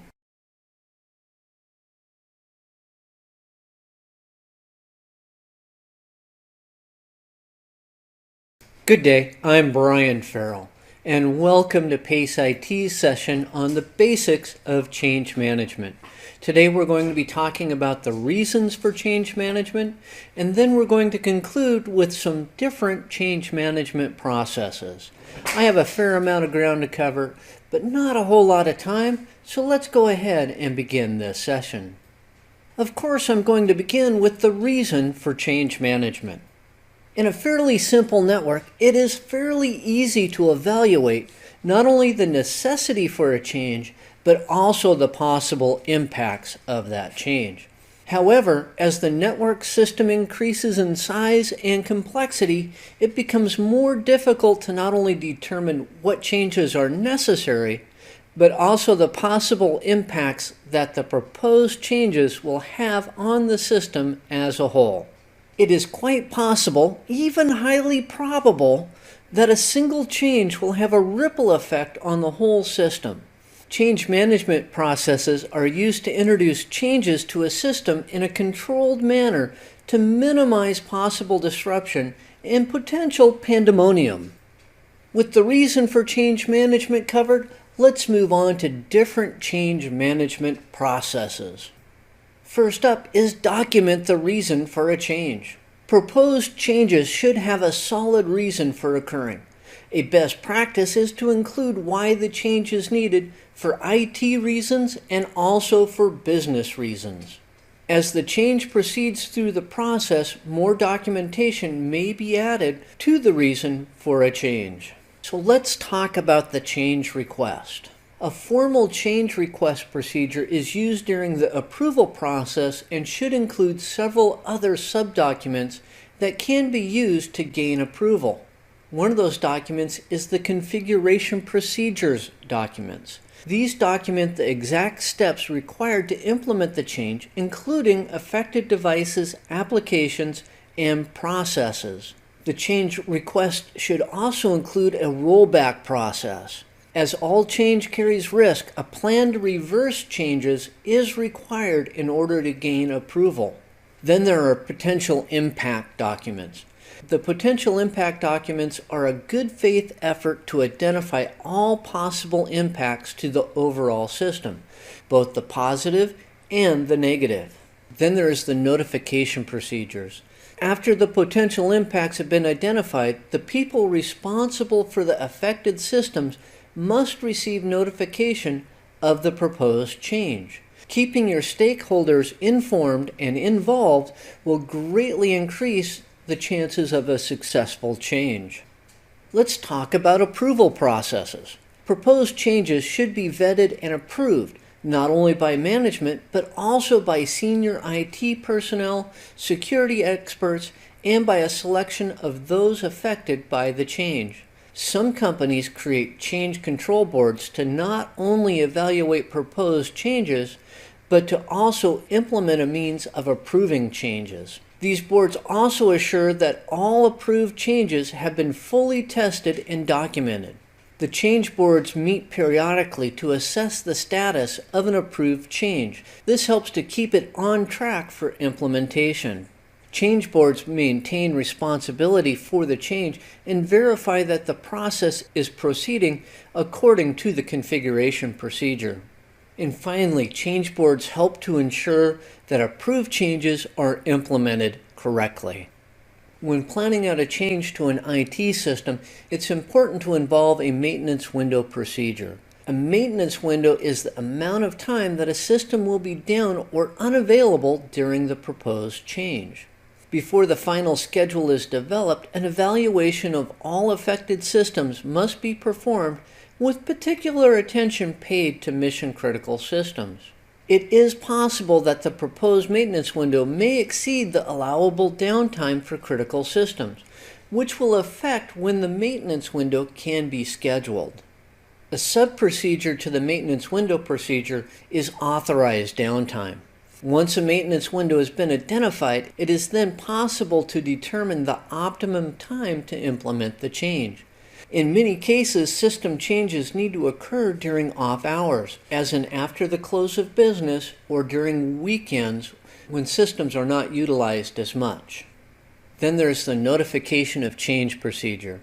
After sufficient time has elapsed in which to evaluate any issues, all stakeholders, those are the people who approved the change and all others affected by the change, should be notified of the successful completion of the change. This allows the stakeholders to further monitor the systems for any unforeseen or residual issues relating to the change. And finally, there's final documentation. The change process should end with an update to the appropriate documentation, including network configurations, additions to the network, and physical location changes. A closing change report should also be created that summarizes the change to help refine the change procedures and processes even further. This closing report should include what went right and what went wrong during the approved change.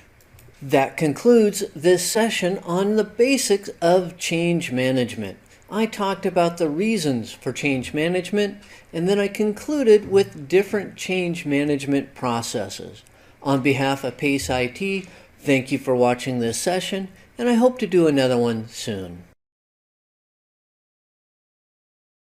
Good day, I'm Brian Farrell, and welcome to PACE IT's session on Common Networking Protocols, Part 1. Today I'm going to briefly discuss TCP and UDP, and then I'm going to briefly run through some common ports and protocols. With that, let's go ahead and begin this session. Let's begin with a brief overview of TCP and UDP. Both Transmission Control Protocol and User Datagram Protocol are both transport layer or layer 4 protocols. They're both responsible for the delivery of network data between nodes. While they are both layer 4 protocols, they do have some differences. TCP uses a reliable delivery method. This ensures that all the packets that are sent are received. It uses acknowledgments as a means of error correction. TCP also establishes flow control to reduce the error rate and ensure proper delivery. On the other hand, UDP uses a best effort delivery method. It sends data but doesn't care if the packets are all received. There is no error correction, and with UDP, speed and low network overhead are the major concerns, not the reliable delivery of the information. Now let's discuss some common ports and protocols. First up is HTTP. That's Hypertext Transfer Protocol. It's the primary protocol used to transfer data over the internet. It is assigned to port 80. Then there's HTTPS, which is Hypertext Transfer Protocol Secure. It is the primary protocol to securely transfer data over the internet using SSL or TLS technology. That's Secure Socket Layer or Transport Layer Security technology. In actuality, SSL should no longer be used. You should only be using TLS. By default, HTTPS is assigned to port 443. Then there's NetBIOS. That's Network Basic Input Output System. This was originally developed to allow hosts to be able to communicate with servers. By default, it's assigned to ports 137 through 139.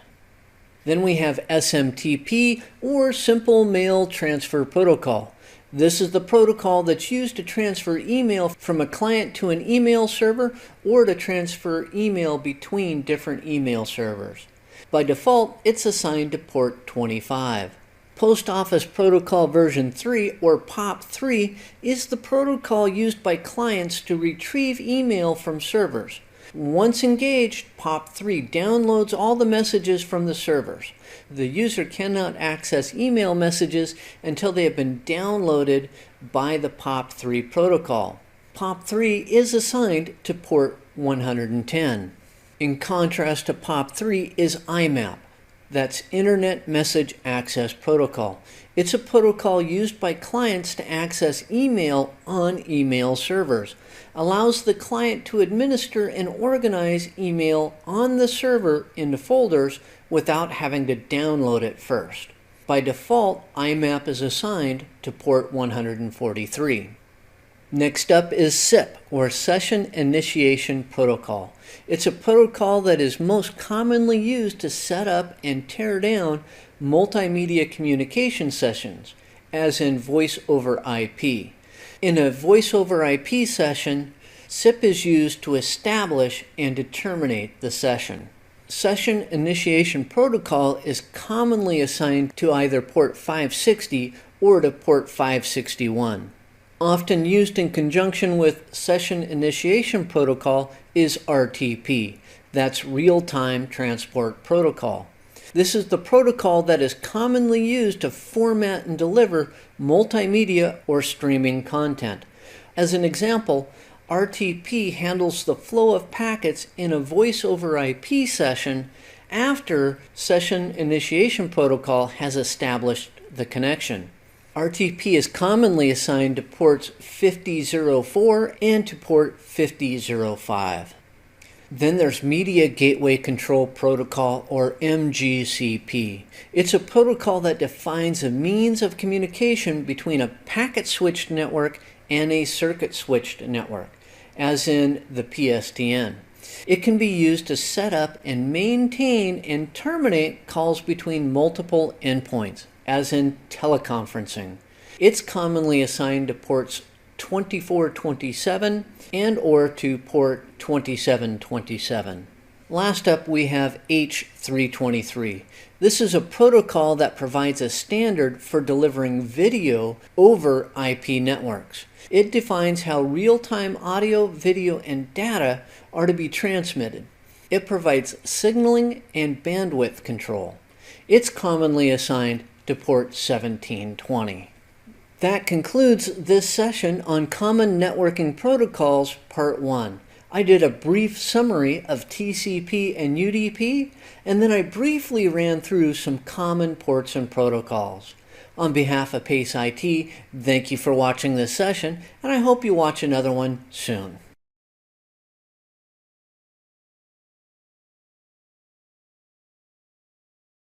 Hello, I'm Brian Farrell, and welcome to PACE IT's session on Common Networking Protocols, Part 2. Today I'm going to be talking about the difference between ports and protocols, and then I'm going to conclude with a brief discussion on some common ports and protocols. With that, let's go ahead and jump into this session. Of course, I'm going to begin by talking about the difference between ports and protocols. Ports are a method of specifying what protocol or service to access. Many protocols and services use default ports so they are easy to locate. There are 65,536 ports available to be used for communication, but port 0 is reserved. The first 1,024 ports are specifically assigned and are called well-known ports. If you would like to learn more about those, you can check out the iana.org website. Ports can be thought of as a phone number extension. The IP address is the main number you are trying to reach. The port is the extension for the service or protocol that you want to access. Protocols can be thought of as the language that two applications on either side of the connection agree to speak. Protocols translate requests into services. Most protocols use predefined ports, but some protocols must be user configured for the ports that they use. Something to remember, ports are not protocols and protocols are not ports. Even though the two are closely associated, they are not the same. Ports are used to request or access services or applications.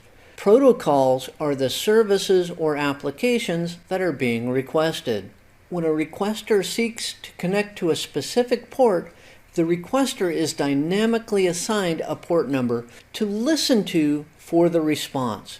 This also allows computers to have many concurrent connections at the same time. It's time to move on to a brief discussion on common ports and protocols. First up is the File Transfer Protocol, or FTP. It's a standard protocol for transferring files between computing systems, and it does require user authentication. FTP uses ports 20 and 21, although nowadays it mostly just uses port 20. Then there's TFTP, or Trivial File Transfer Protocol. This is used to transfer files between servers and clients, but no user authentication is required. By default, TFTP is assigned to port 69. Then there's SNMP, or Simple Network Management Protocol. It's a protocol used to monitor and manage local area networks. By default, it is assigned to port 161. Then we have Telnet, which is a protocol that is used for remote access to systems.